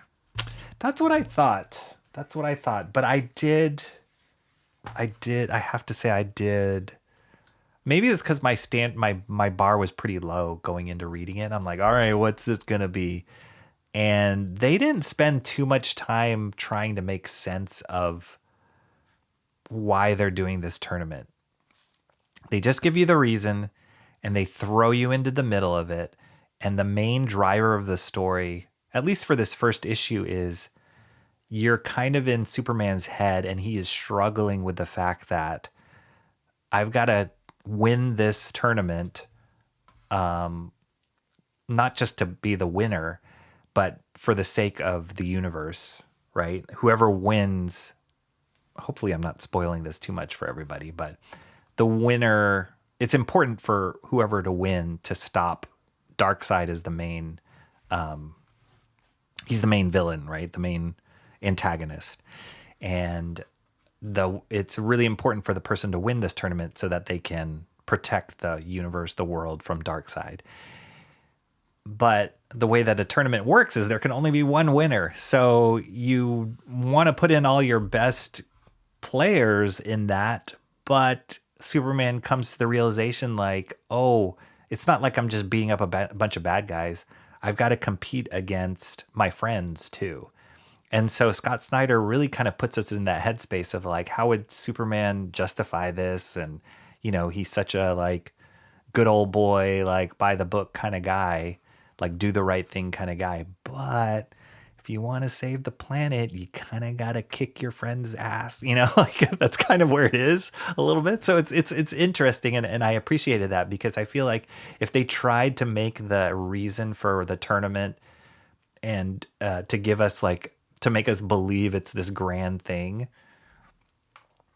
it would have been hokey. It wouldn't have come across as really authentic. And so they just kind of throw you in it and just put you more in the emotional ride as opposed to like, well, you got to really believe that it is a tournament of the champions and blah, blah, blah, blah. It's like, I don't care. But it's like, oh, I can kind of understand why Superman would think that way. And you know, even in the midst of a battle, he's like second guessing himself because everybody is just thrown into the fray. So it's kind of crazy. I'm curious. I'm going to pick up issue 2. I didn't think I would. I thought I would just pick up issue 1 and be done with it, but I'm definitely going to pick up issue 2, and I'm curious to see how they can hold it through.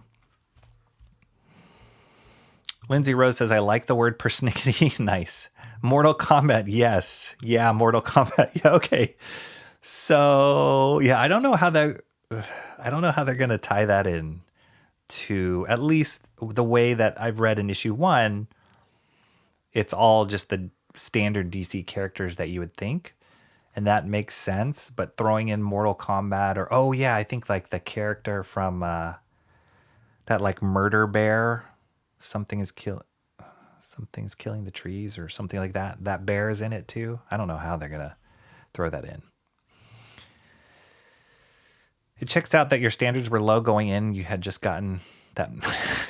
Knowing the stakes, I think Superman would just kindly ask his opponent, but they can't. That's the thing, because they know it's important. They don't think, Superman, you're the best person to win. They're just like, somebody's got to win. So everybody's got to like, can't hold back your punches. But at the same time, Superman's like, okay, I want, they have to like, journey into another dimension or like take a boom tube or something, I don't know, to like transport themselves. And so he's only a certain number of them can make it through. So he's trying to like hold the line so that his friends can get through. But at the same time, he realizes like, oh, I better not let that person through or else they could like derail this whole thing. So there's a lot of like moral ambiguity that in that first issue, Superman's wrestling with. And that was an aspect of the story that I was not expecting at all.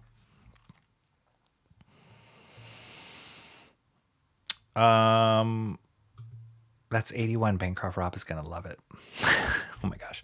Okay. Skinbreaker number 2. This is the David Finch, Robert Kirkman book. This was another book, funny enough, that I reviewed in my little like Rocky's reviews. And you guys, you don't have to be a member of Fourth Wall to read those reviews. You can just log into the site. I think it's in the description of this, this video. You can just click on the link and see the reviews in the feed. It's in like the feed. They call it the members feed, but I don't even think you have to be a member to see it. It's for the public. But this was one of the books that I reviewed, and I actually was like kind of lukewarm on this. The artwork's amazing. I find that the colors are a bit distracting. You can see it here with the bright lights. They're like oversaturated in a weird, and the color choices are a bit weird for me. I'm not a big fan of the palette. And I get it. It's like this alien world, but I'm not a huge fan of it. It kind of feels sickly, if that makes any sense to me. And the thing that stood out, like I almost would have preferred seeing this book in black and white. And the thing that stood out for me was not necessarily the characters, but the environments and the creatures in it are really cool. Maybe this issue will be a little different.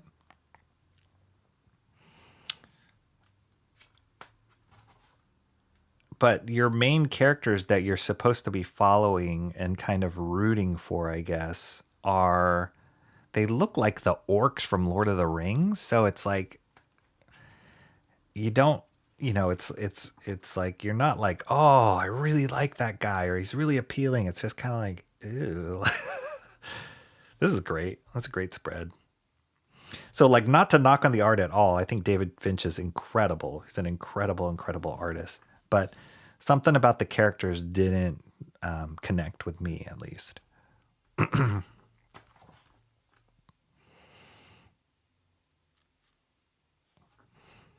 It definitely gives you that like Avatar vibes. Wow, this is awesome. Beautiful. But he's kind of orcish, right? So it's like, okay. Oh, that's cool. Look at that. He aged. That's cool.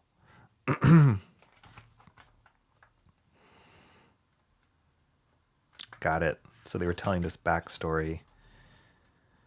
I mean, it's cool. I love, I think I'd mentioned this when I was reviewing the first issue or flipping through the first issue. David Finch, when I read an article about it, he's drawing this on larger comic size boards than normal.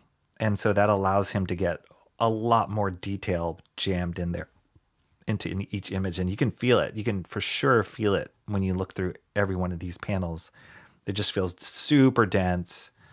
When he does shots like this, it feels like right in, like it looks like you're looking through like an IMAX, like this was filmed in IMAX.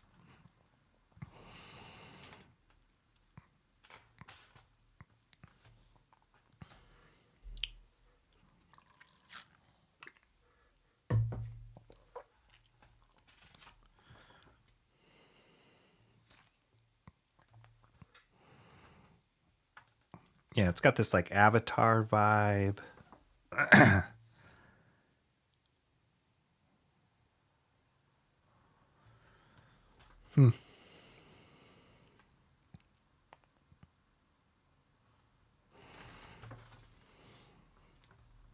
It's cool.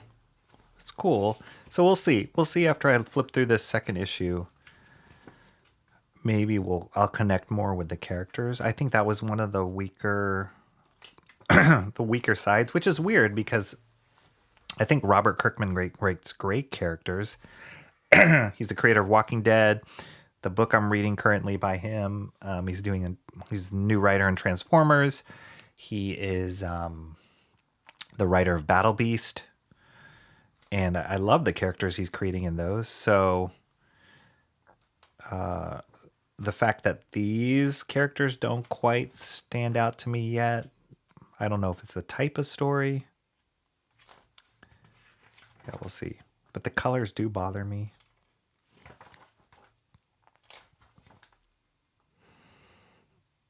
Lots of yellows, oranges, not your typical coloring scheme you would think of.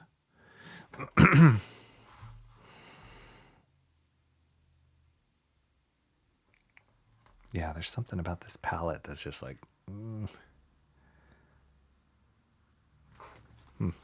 Skinbreaker, number 2. It's cool. This is a variant cover. And the first issue, one of the variant covers was a close-up on the face of one of the other characters too. Then this is a variant cover for issue 3. They're doing a close-up on the face. So I think all of the issues he's doing a variant that has this like headshots, which is kind of cool.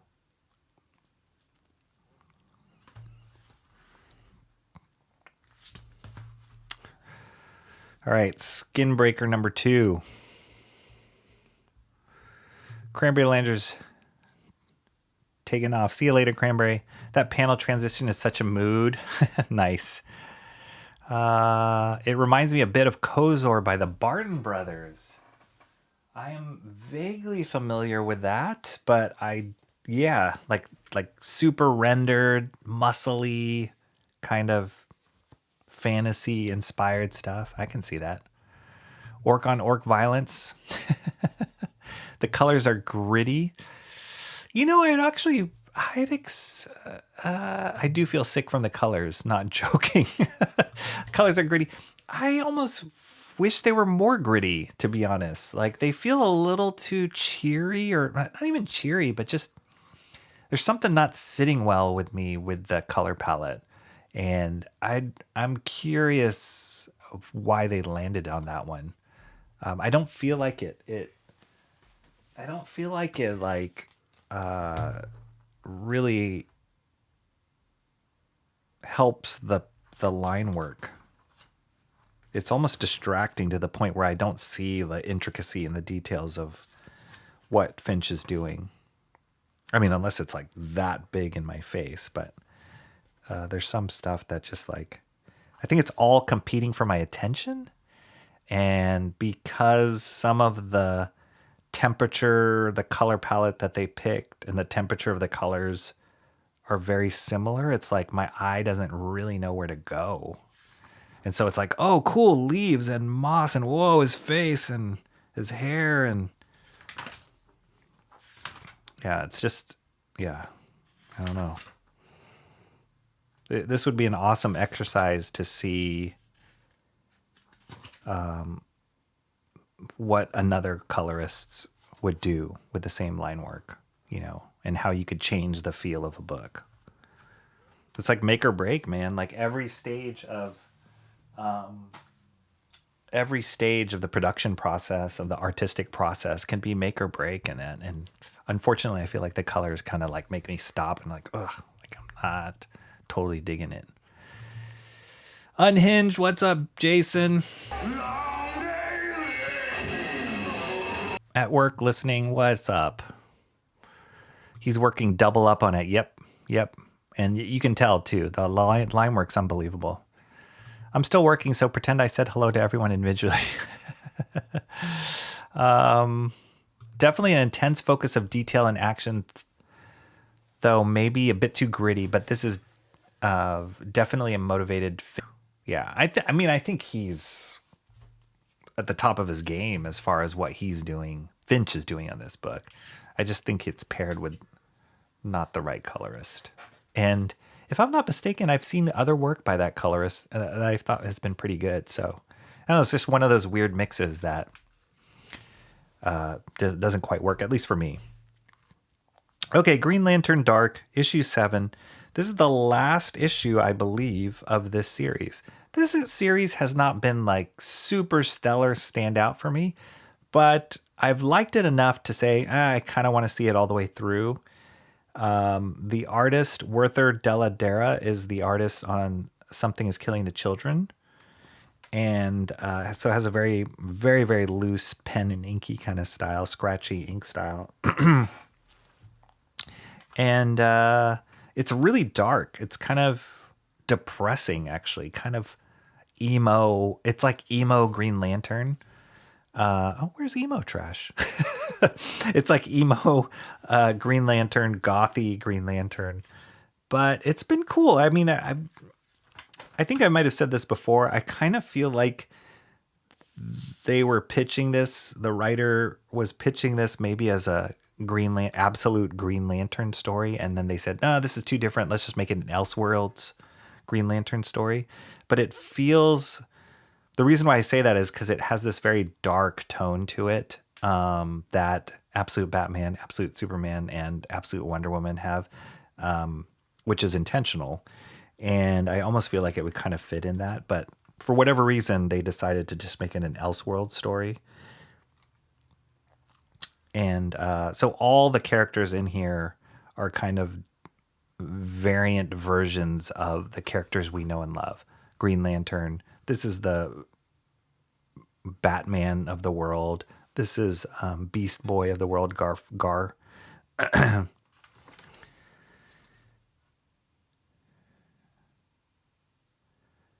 And so they deal with like this Green Lantern. She's kind of a failure, kind of a bummer. She didn't really want to be Green Lantern, like really didn't want to be it. I know that's part of the story of Green Lantern, like this reluctant hero, chosen one, but she really doesn't want to.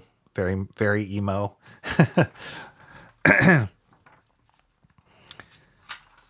And then this is like a demon girl. What's her name? Is it like Desdemona? I can't remember. But she kind of gets killed. Green Lantern, well, supposedly gets killed, but now, at least the way that last issue ended, she's in this universe or this space where she runs into previous Green Lanterns. So I think they're probably going to empower her to beat the villain at the end. But it's very angsty. I don't know. I kind of liked it. There's parts of it that were like, it's okay. It's got like a horror aspect to it. A lot of death. But there's some cool things in there. And then the artwork was cool. It's refreshing. It's different.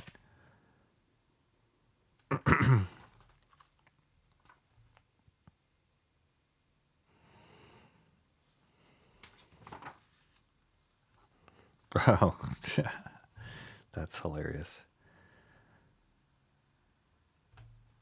Using the bat symbol.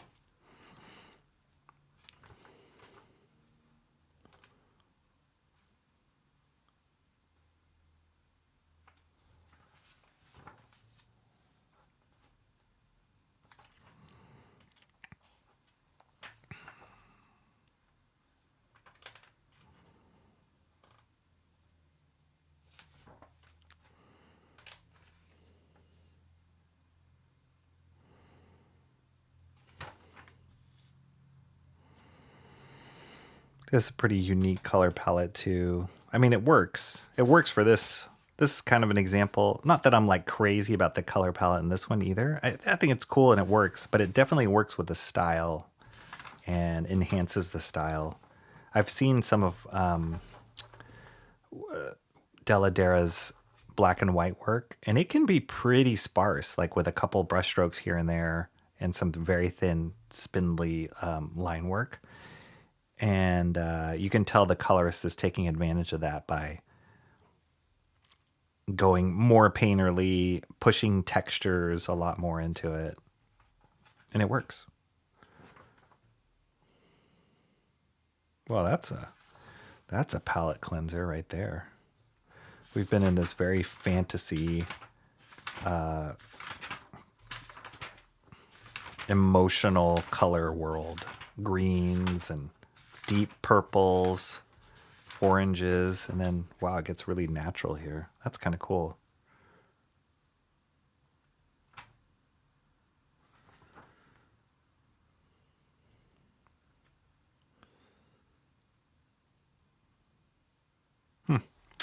There you go. That's the end. Green Lantern Dark.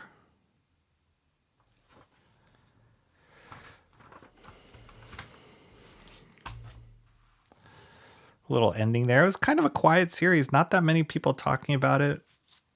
Didn't have like huge stacks of this comic at comic book stores that I would see. Usually each store would carry maybe 2 or 3 copies. So yeah, a little bit of a sleeper, but I enjoyed it. That was a good read. A good version for Elseworlds. Green Lantern Dark, number 7.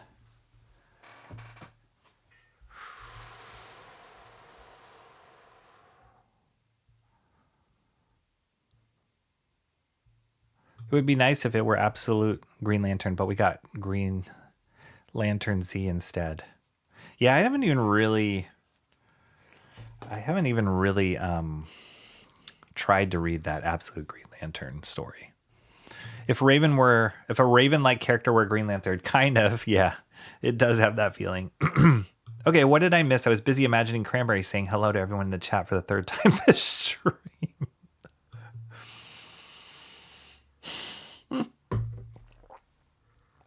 Oh my gosh. That's not untrue. Mo Big's greater for the forehead. Greeter for the forehead. Nice. Okay. Well, we don't want to like step on too many toes of Bancroft. Okay, we got 2 more books to go, and then we got to vote, and then I'll let you guys go. Hopefully you can stick around to the end. Here we go. Escape number 3. This has been awesome. This has been a great series. Rick Remender, Daniel Acuna, and this is that war story, World War I, World War II story, told with anthropomorphic characters. And I'm always kind of hesitant with anthropomorphic stories. I don't know. It just doesn't really like... It feels a little kiddish to me, but the stakes are super high in this book. It's a very serious story. And so it's neat and very refreshing to see an anthropomorphic story told. It's such a kind of heavy story. And this one has been doing really well. A lot of people have been talking about this book, kind of been blown away by the artwork and just the storytelling in this book.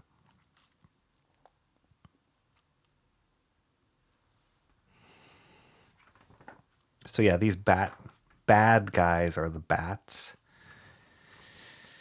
And all these other animals are kind of the renegade forces working against their oncoming onslaught. And as of last issue, the main character, basically his entire troop got slaughtered. They were flying in a plane and they all got killed. And then he crash landed in enemy territory. So that's where he is now.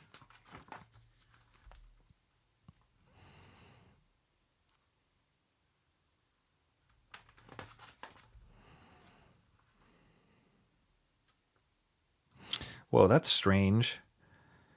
They have dogs. This is kind of like the goofy Pluto thing. Like the dogs are characters that are like humans, but then they're also dogs. That's interesting. It was always hard to reconcile that. It's like, why is Pluto walk on 4 legs and Goofy walks on 2?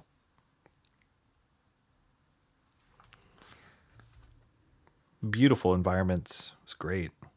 And yet you can still read where the action's happening.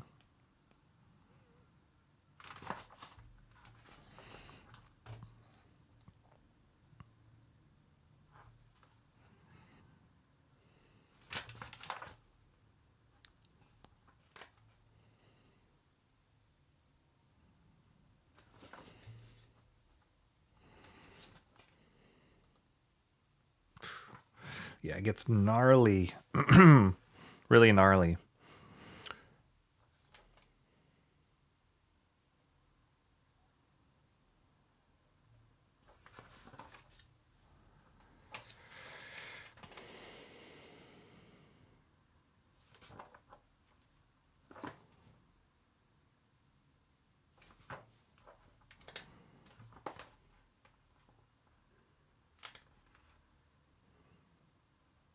Seems like they're using sound effects a lot.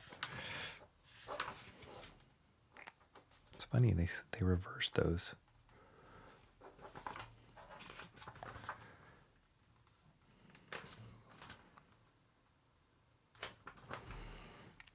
It's cool. It's really good. It's very heavy and tense,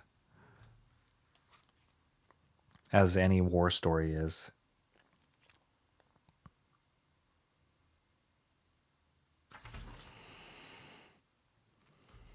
Rated T+ for teens? What?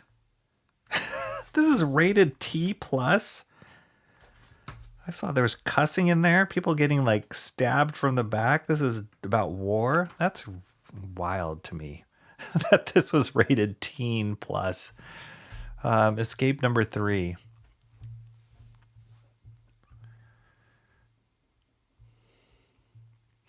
Michael Bancroft says, don't worry, I'm going live at 9 p.m. Eastern Standard Time. Oh, okay. We have a little bit of time.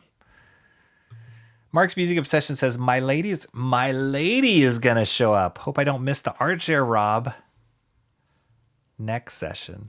His lady. Right. By that means, he means 6:03 Eastern Standard Time. Or 9:03. This is like ARO, except they were in a helicopter. And ARO isn't anthropomorphic, much to the chagrin of the furries. ARO. Would you say it's tubular? Not totally. That's just high school these days, Rocky. I guess. Teen+. Yeah, that's a little surprising. I mean, I have kids that have gone through high school, so it's a little surprising that that's considered teen+. Even in this day and age, I would think the content of war would make that age up a little bit. As if anybody's reading the... See, this is rated M for mature. That seems right. Exquisite Corpses is definitely M for mature. But teen+, that's surprising. Let me just see. I'm curious if the other books, I guess that one doesn't have it. They don't say the rating on that one? Wonder Woman. They don't say the rating on DC book.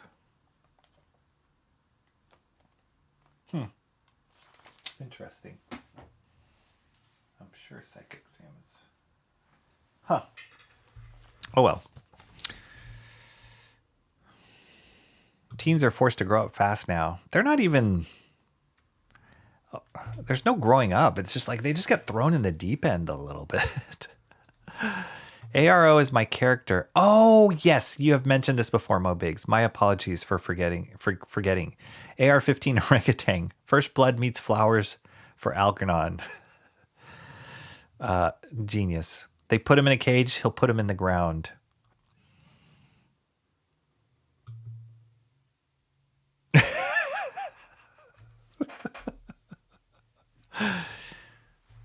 Michael Bancroft has he's got great things that he shares. What are you talking about?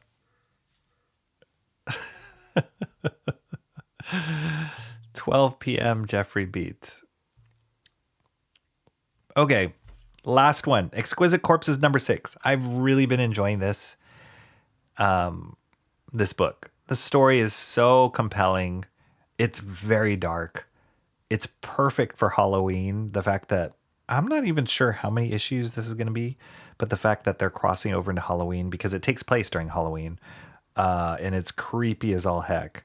I don't like horror that much, but I have been really enjoying this because the character dynamics and each I've explained, kind of summarized the story before, but like there's like I want to say 12 or 13 families in the country, and they're like the richest of the rich, the top echelon, the elite, and they all have pretty much a serial killer represent them that they have to duke it out and fight in a battle to win, and then whoever wins is like the top family for that year in the country, and they get to control everything. So that's kind of compelling itself. Very Hunger Games, like this dark tournament feel to it. And then the characters themselves, the serial killers themselves, have interesting stories. They each have their own shtick. There's one that's really big into fires, one that's really big into explosions, one that's big into swords, one's that's big into guns. So they have kind of their cool factor to them. And then also the civilians that are caught in the middle of this, that take place in this town that this battle is happening in. They don't know what's going on. They have no idea. They're just caught in it, and they just become like fodder and murder victims. And there's a little bit of a competition amongst the serial killers of, I think it's part of the actual competition of like your body count. So the more people they can kill, the better they'll do. So it's all twisted. It's all kind of sick, but it's really well done. And I wasn't sure I would like the artwork from the first issue, but I've really enjoyed it. I think it works well for the story. Michael Walsh, I believe, is the main artist, but he works with a different artist every issue. I don't know why that is, because the art doesn't seem like a different artist is drawing it. So I don't know how much of the second artist is really doing, if they're maybe fleshing out his thumbnails, or no idea. But it's cool. And because he's involved with it, maybe it's also the way they're doing the writing too. James Tynion is the writer, but then he also pairs up every issue with a different writer. So maybe it's kind of like they lay the groundwork, the foundation, and they're kind of the main gatekeepers of the story and the art, but then they have these other people come in and add their own flavor to it. But anyway, artwork's been great. Colors are great. Like, it would be cool to see Jordi Belair. I love her colors a lot, actually. It'd be cool to see her take on the Skinbreaker. I would love to see that, to see what she would do. So yeah, you attach to some of these serial killers, and they're like, oh, they kind of have this cool factor to them, but then they just been getting killed every issue. So it's kind of cool. Kind of interesting. Here we go. This looks like the regular art. I believe this was what Michael Walsh's art. This looks like a different artist. This is the first time I've felt a different artist. Gavin Fullerton.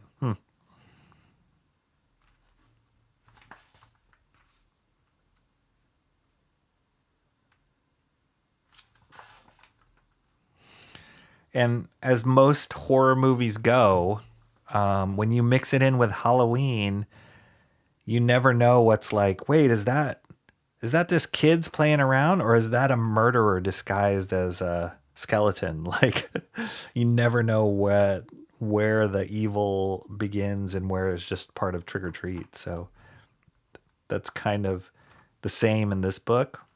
Even one of the characters who's competing in the whole competition is a kid with like a drone.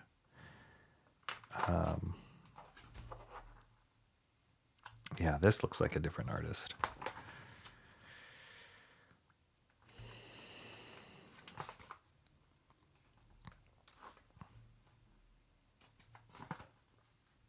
Yeah, I like these colors a lot. I think Jordi Belair is an excellent, excellent colorist. One of the best new colorists of this day and age in comics.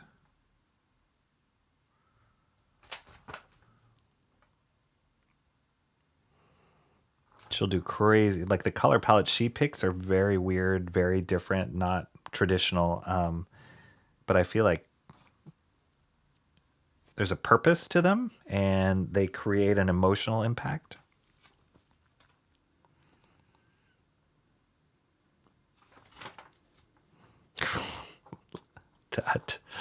That is the stuff of nightmares.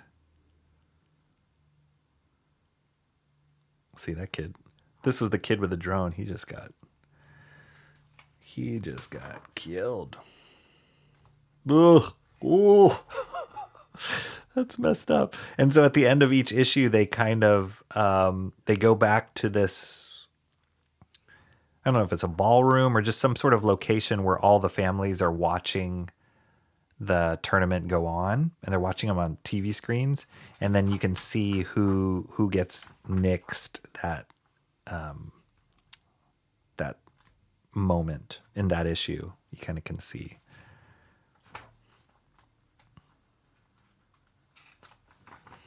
Then they give you this came out before DCKO, so I was like, oh, DCKO, they're trying to do what Exquisite Corpses is, but it's different. It is different, and yet similar.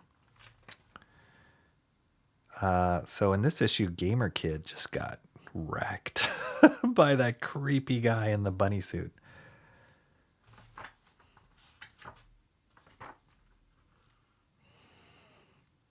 Kind of cool. All right. Exquisite Corpses number 6. It's been good. Every site that reviews comics and comic book stores that talk about comics, YouTube channels I watch, they've been loving this book. So they're doing really well. And yeah, it's a great story. Cool stuff. Got to go. Okay, see you later, Jason. Have a good one. I'm digging Exquisite Corpses Hunger Games meets horror. Absolutely. That is exactly it. I've really been enjoying Exquisite Corpses. Now I'm worried about the fate of the baby. Can we get a proof of life? No.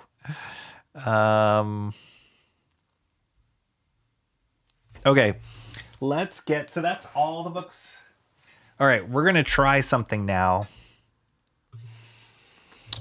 Let's see if I can make this work. Here comes the voting. So I'm using a thing. Some of you guys, I was asking on Discord if anybody knew of like online polls that worked really well for this kind of thing. Because like I said, the way I was doing the poll a little bit before was a little clunky. So a few people, and I actually discovered this, and it's free, so that's another reason why I picked it. But a few people had mentioned this, had seen it done before on YouTube channels before, live. So we're going to try it. It's called Straw Poll. And there you go. Mo Biggs says it. You're right. Very good, Mo Biggs. See, you could have given me this answer in Discord if you were there. I like that because of the real time. Yeah, me too. The pie chart's awesome.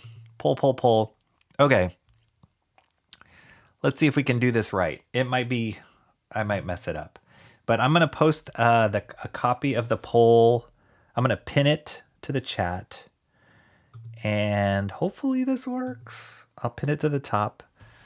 So click on that link, and I put all the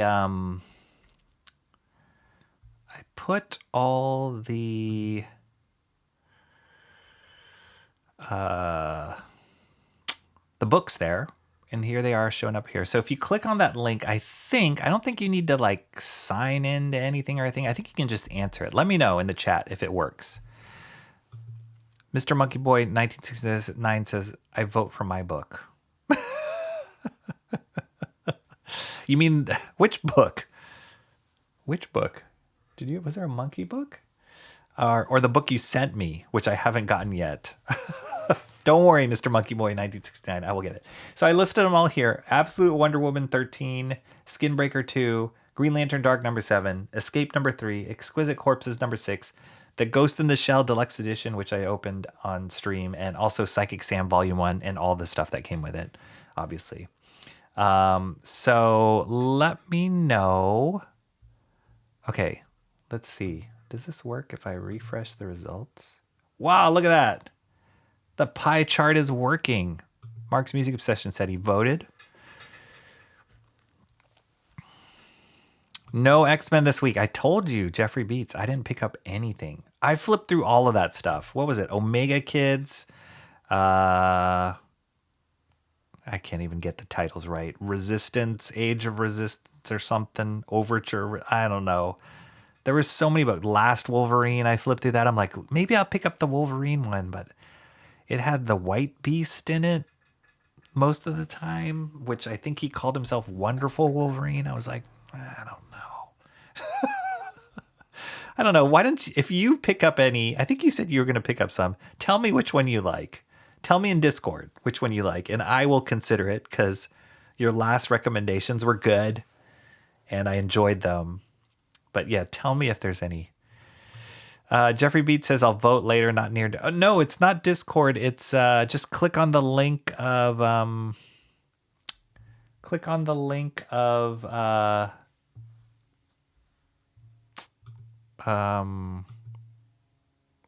link in the chat.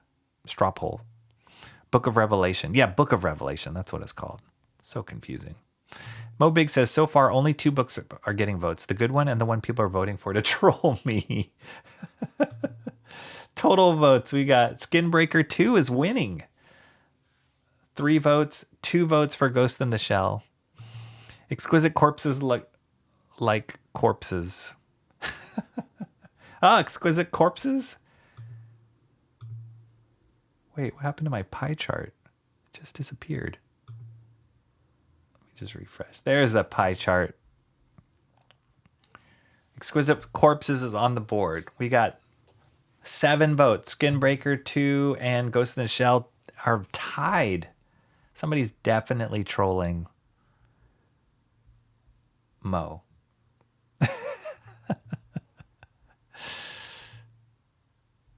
Let me separate this out. That doesn't affect anything, does it?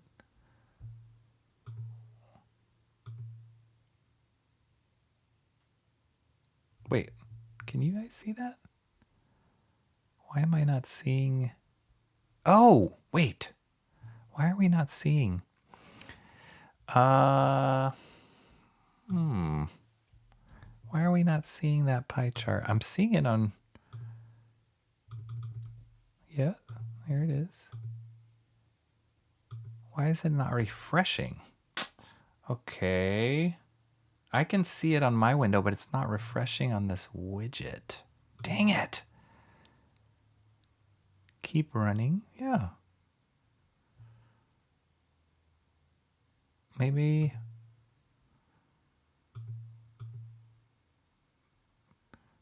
I don't do it as a widget. Okay, let's see. 1 second. I will read X-Men book and report back on Discord. Okay. Yeah, it's not showing it on screen, but I'm seeing it live in my face. Always a problem. Okay, 1 second. If I hide this and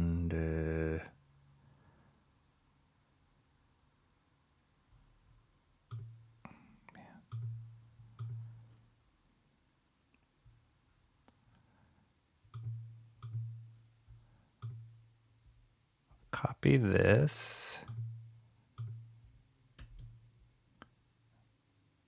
Go back to this.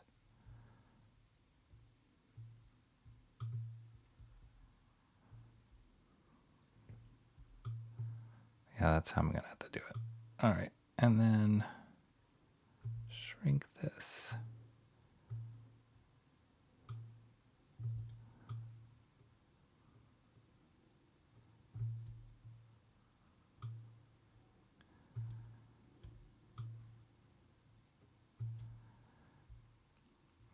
Okay, almost there. Now you can see the result, right? Border.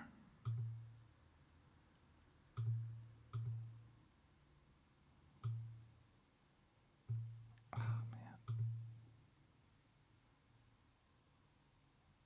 Never mind. Okay.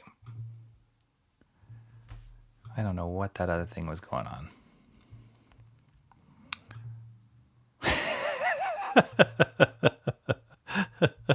Fair call not to pick up X-Books. Only one looked worthy. Mark always comes in clutch with the member emojis. That's right. I need the boomer emoji. Click on live results. I did. It wasn't, I think, so the way I was showing it before was, not that you need to know all the inner workings of it, but it's called a widget. And so the widget, there's the live results button. The widget, for some odd reason, was not refreshing. So I don't know why that is. Okay, are we there? Are we tied? I hate ties.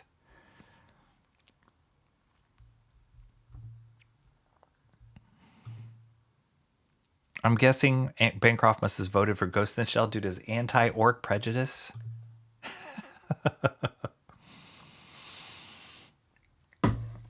We're stuck here. I only voted for the colored pages. Dang. We're stuck at where? Cranberry, did you vote? Tell me you haven't voted yet and you're going to throw in a vote. You're going to vote for either Skinbreaker or Ghost in the Shell. Lindsay, it didn't register your vote. Lindsay Rose says, really? Why not? Why didn't it register your vote? Oh, Absolute Wonder Woman. Whose vote was that? We're voting on the best book, the favorite book of today. I'm 29%. All right, that one vote didn't help us break the tie.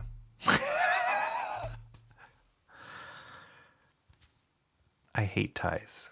You guys have successfully made me hate ties. I back ordered Absolute Evil. We'll read this week. Okay, cool.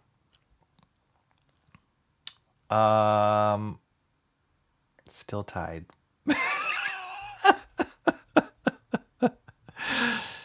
Oh my gosh. Bancroft, how do you do this on we need a vote to Skinbreaker to defeat the evil? We kind of do. How do you do? Bancroft does votes too sometimes, right? On his art share. I guess you have a lot more. You have a lot more people though that very rarely can you tie that many people. Plus maybe they're just nicer and don't like to see me squirm when I get a tie. Thanks for nothing, Cranberry. Oh, man. Are we stuck here? Bancroft rigs votes. Does rig votes. I think I need to do that. Let's see. We do runoff votes in these instances. Oh, okay. That's smart. That's smart. Oh, Ghost in the Shell got 4. I do get a vote. Do you vote, Bancroft? Do you and Rob vote? I don't know enough. Comrade Sammy, vote. But actually, a runoff makes sense. We could do that too. Oh, shame, I would vote, but I wouldn't. Yeah, that's true. That's right. That's right. Ghost in the Shell is winning, Mo Biggs. I hate to break it to you, my friend. 4 votes. Ghost in the Shell, 40%. Skinbreaker is 30%. Cranberry Landers was gonna vote Ghost in the Shell despite Mo. We don't vote. Okay. Jeffrey Beats just rigged it. Okay, were you the Ghost in the Shell? He must have been. There we go. All right, we got 10 votes. Ghost in the Shell, 4. Skinbreaker right behind with 3. And then Absolute Wonder Woman, Green Lantern Dark, Exquisite Corpses. I think I don't know if I would have voted for Ghost in the Shell or Skinbreaker, so it probably wouldn't have mattered with the votes. If I had a vote, I would probably vote for... which one would I vote for? Maybe Psychic Sam, because I'm so psyched. I'm so psyched about Psychic Sam. I'm so psyched about that JRJR drawing and just all the stuff that came with that crowdfund. So that's pretty cool. If I had to just pick a comic, I really do like Exquisite Corpses. This is tough. It would be between Absolute Wonder Woman or Exquisite Corpses, I think would be my favorite. What? Wait. No. No, it's not a tie again. No, it's not. Unless it didn't register. I'm refreshing. No.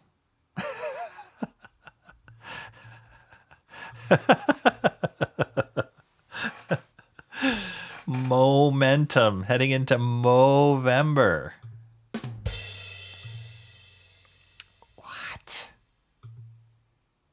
Is it not refreshing for me? No. Why is it not? I'm still seeing the same.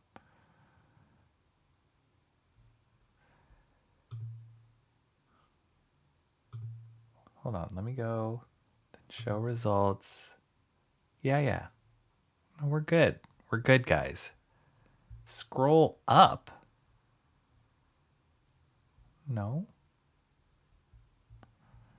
Scroll up what? She voted in the chat. Oh.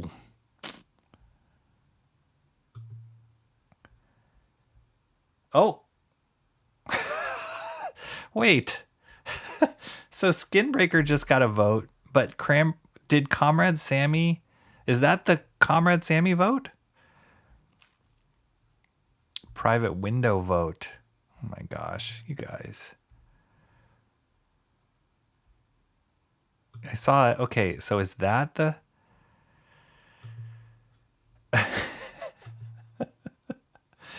Ay. It's like a tie game for all of them. Okay, I'm going to do a vote off. I'm going to do the Bancroft method. You guys have forced me. Skinbreaker 2 Ghost in the Shell Deluxe Edition. Back to poll. This is how we do it.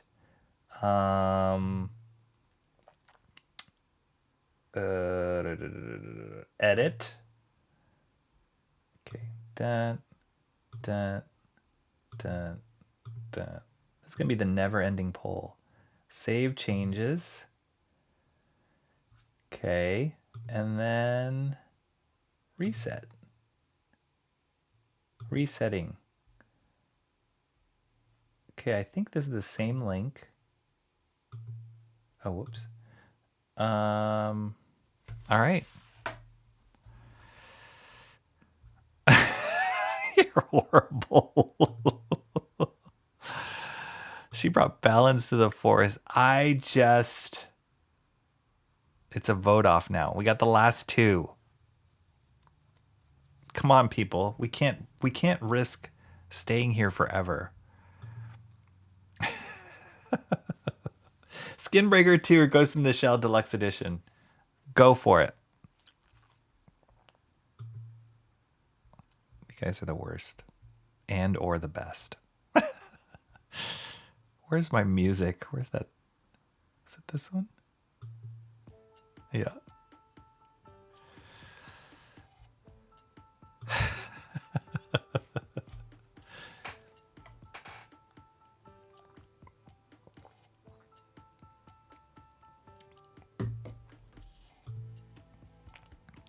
Did I do anything? What? What did I do? I just reset the poll. So you can vote again. Go in that link again. You can vote again. You're all supposed to get just one vote, but then you can vote again because I reset the votes. But now it's just between the two, Skinbreaker and Ghost in the Shell. Seems like the straw poll is working pretty good. Too good. No. Oh, hit the tie break, like break the tie, yes.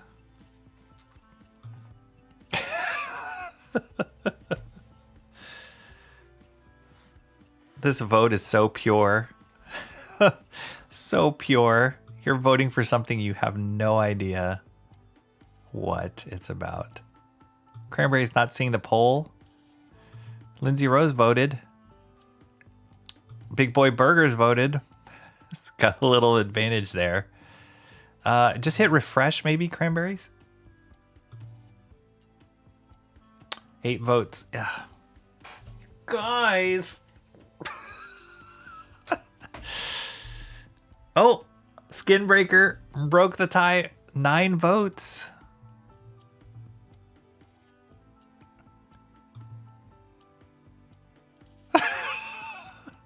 Okay, we did it. Oh no. This is worth.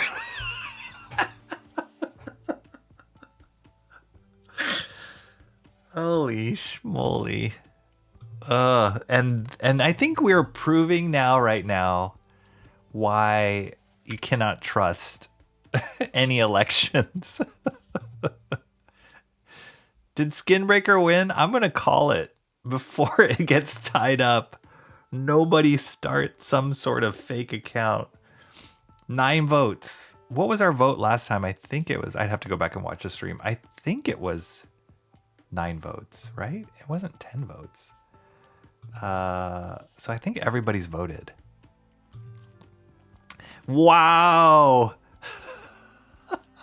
Timmy Mello just tied it all together for us. Cranberry Lane just says the pinned link disappeared. Really?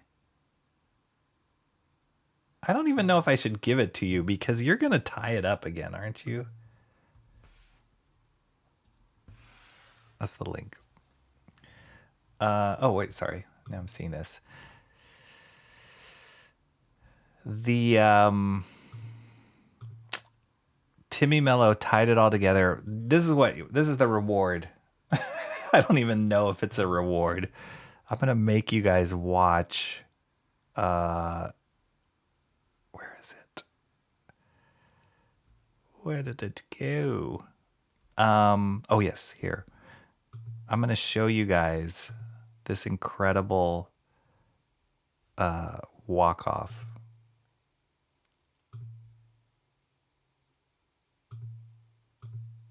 If I can get it. And edit. And this. Okay.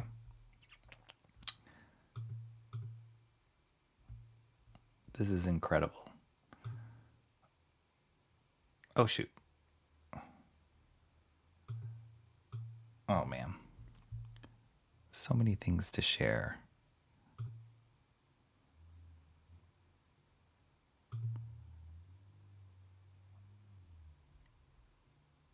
Okay. And audio. Yes. And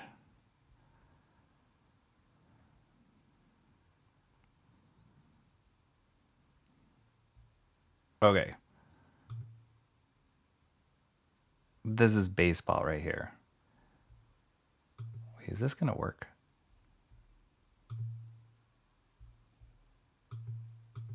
Can you guys hear that? Is that too loud?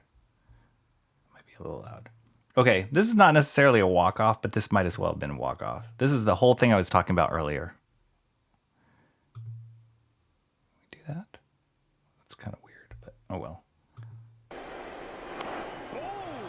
So he just gets nailed in the knee. Look at that. Ow.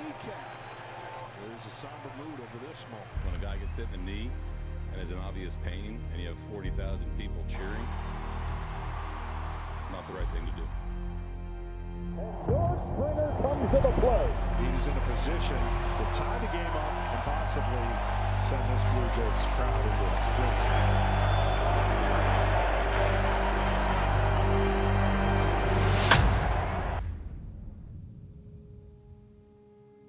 Look at this crowd.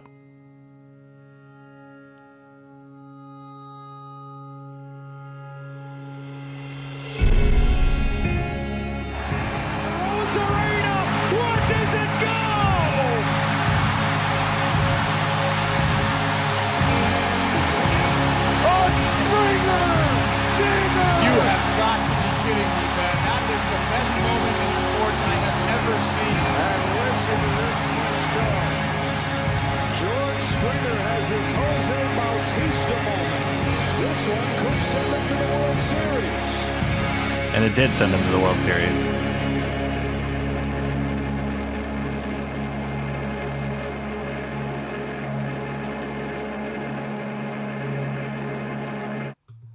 Pretty awesome.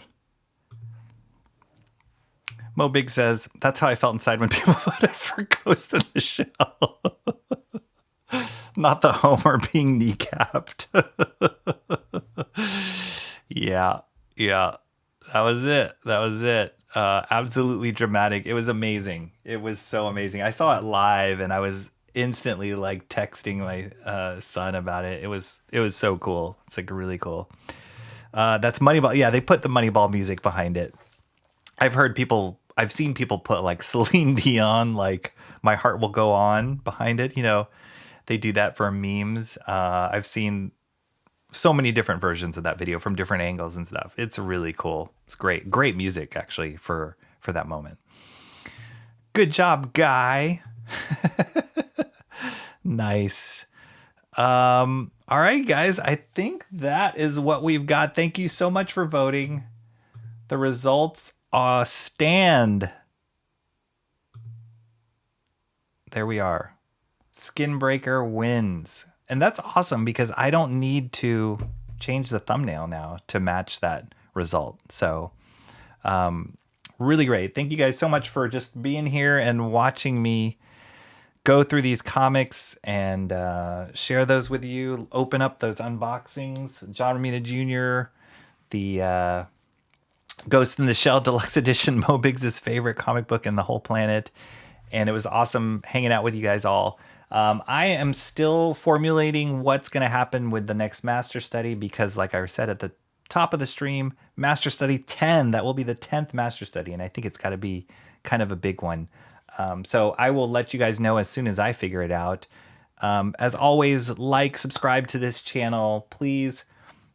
You can be a channel member for a couple bucks a month to get emojis and membership badges, which would be awesome. There's also my Fourth Wall site that you can get access to the high-res scans of all the Master Studies, all 9 of them that I've done so far. And the latest one being that Charles Vest. You can watch those streams and how that all came together on a playlist on my channel. So do that. I would love it. Love all you guys being here, and thank you so much for joining me. Casey Anthony is here. What's up, Casey Anthony? Not the Casey Anthony, right? I was torn between Seattle and Naylor versus Bieber in Toronto. Yeah. My son wanted the Mariners to make it with Cal Raleigh, but you know what? I don't know. You can't deny the baseball gods when that thing happens. I voted Skinbreaker both times. Nice. Should put the natural music. That would be awesome. There we go. Fist bump from Casey Anthony. So many people in the PNW were bummed out about that. What's PNW? Happy to always be there to tie up the polls. Looks like it was a good game. It was a great game. And that was like late. That was like in the, I want to say the 7th or 8th inning that happened. So it was like, it's over. Later, everyone, forward in 30 minutes. That's right. Go to Michael Bancroft's channel. Oh, Michael Bancroft. I don't think I can do it. Can I do it? Let's see if I can do this. This is another boomer movement.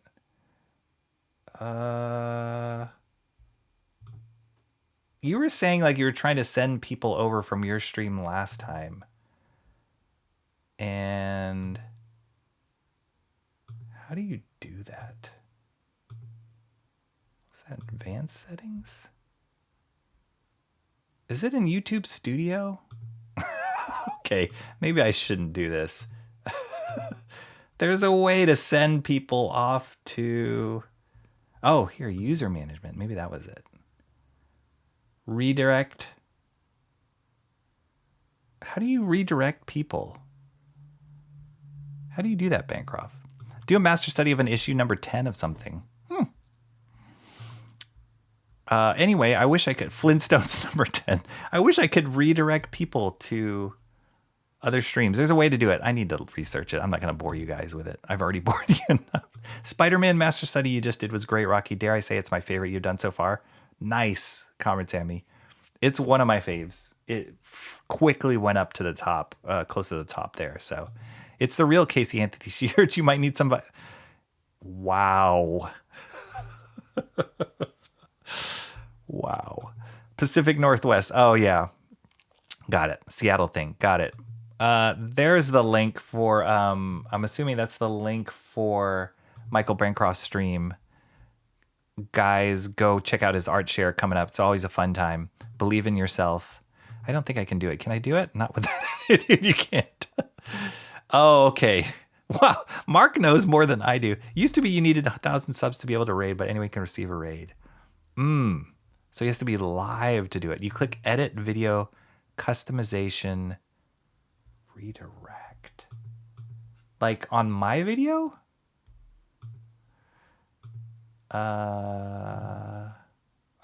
Sorry, I need the help. Edit video. Oh, okay. Edit video. Customization. Redirect. Redirect. So keep add a live stream. Add. And then. Oh. I think I did it. Is it episode 79? I think I did it. Cranberry's out. Let me know if that worked. Michael Bancroft. Maybe you can, but I wouldn't think so. Maybe that worked. Anyway, if it didn't work, go check out Michael Bancroft's show. Always a fun time with him and Rob. And have a great rest of your Wednesday, everyone. Thank you for being here. Hit the like, subscribe. It worked. Well done. That's a great way to end the stream. We did it, guys. Michael Bancroft gave us the link anyway. Please stand by. Old Man Asian is at work. All right, you guys, take it easy. Stay tuned for the trailer, the outro. Mo Biggs was first in chat. See y'all later.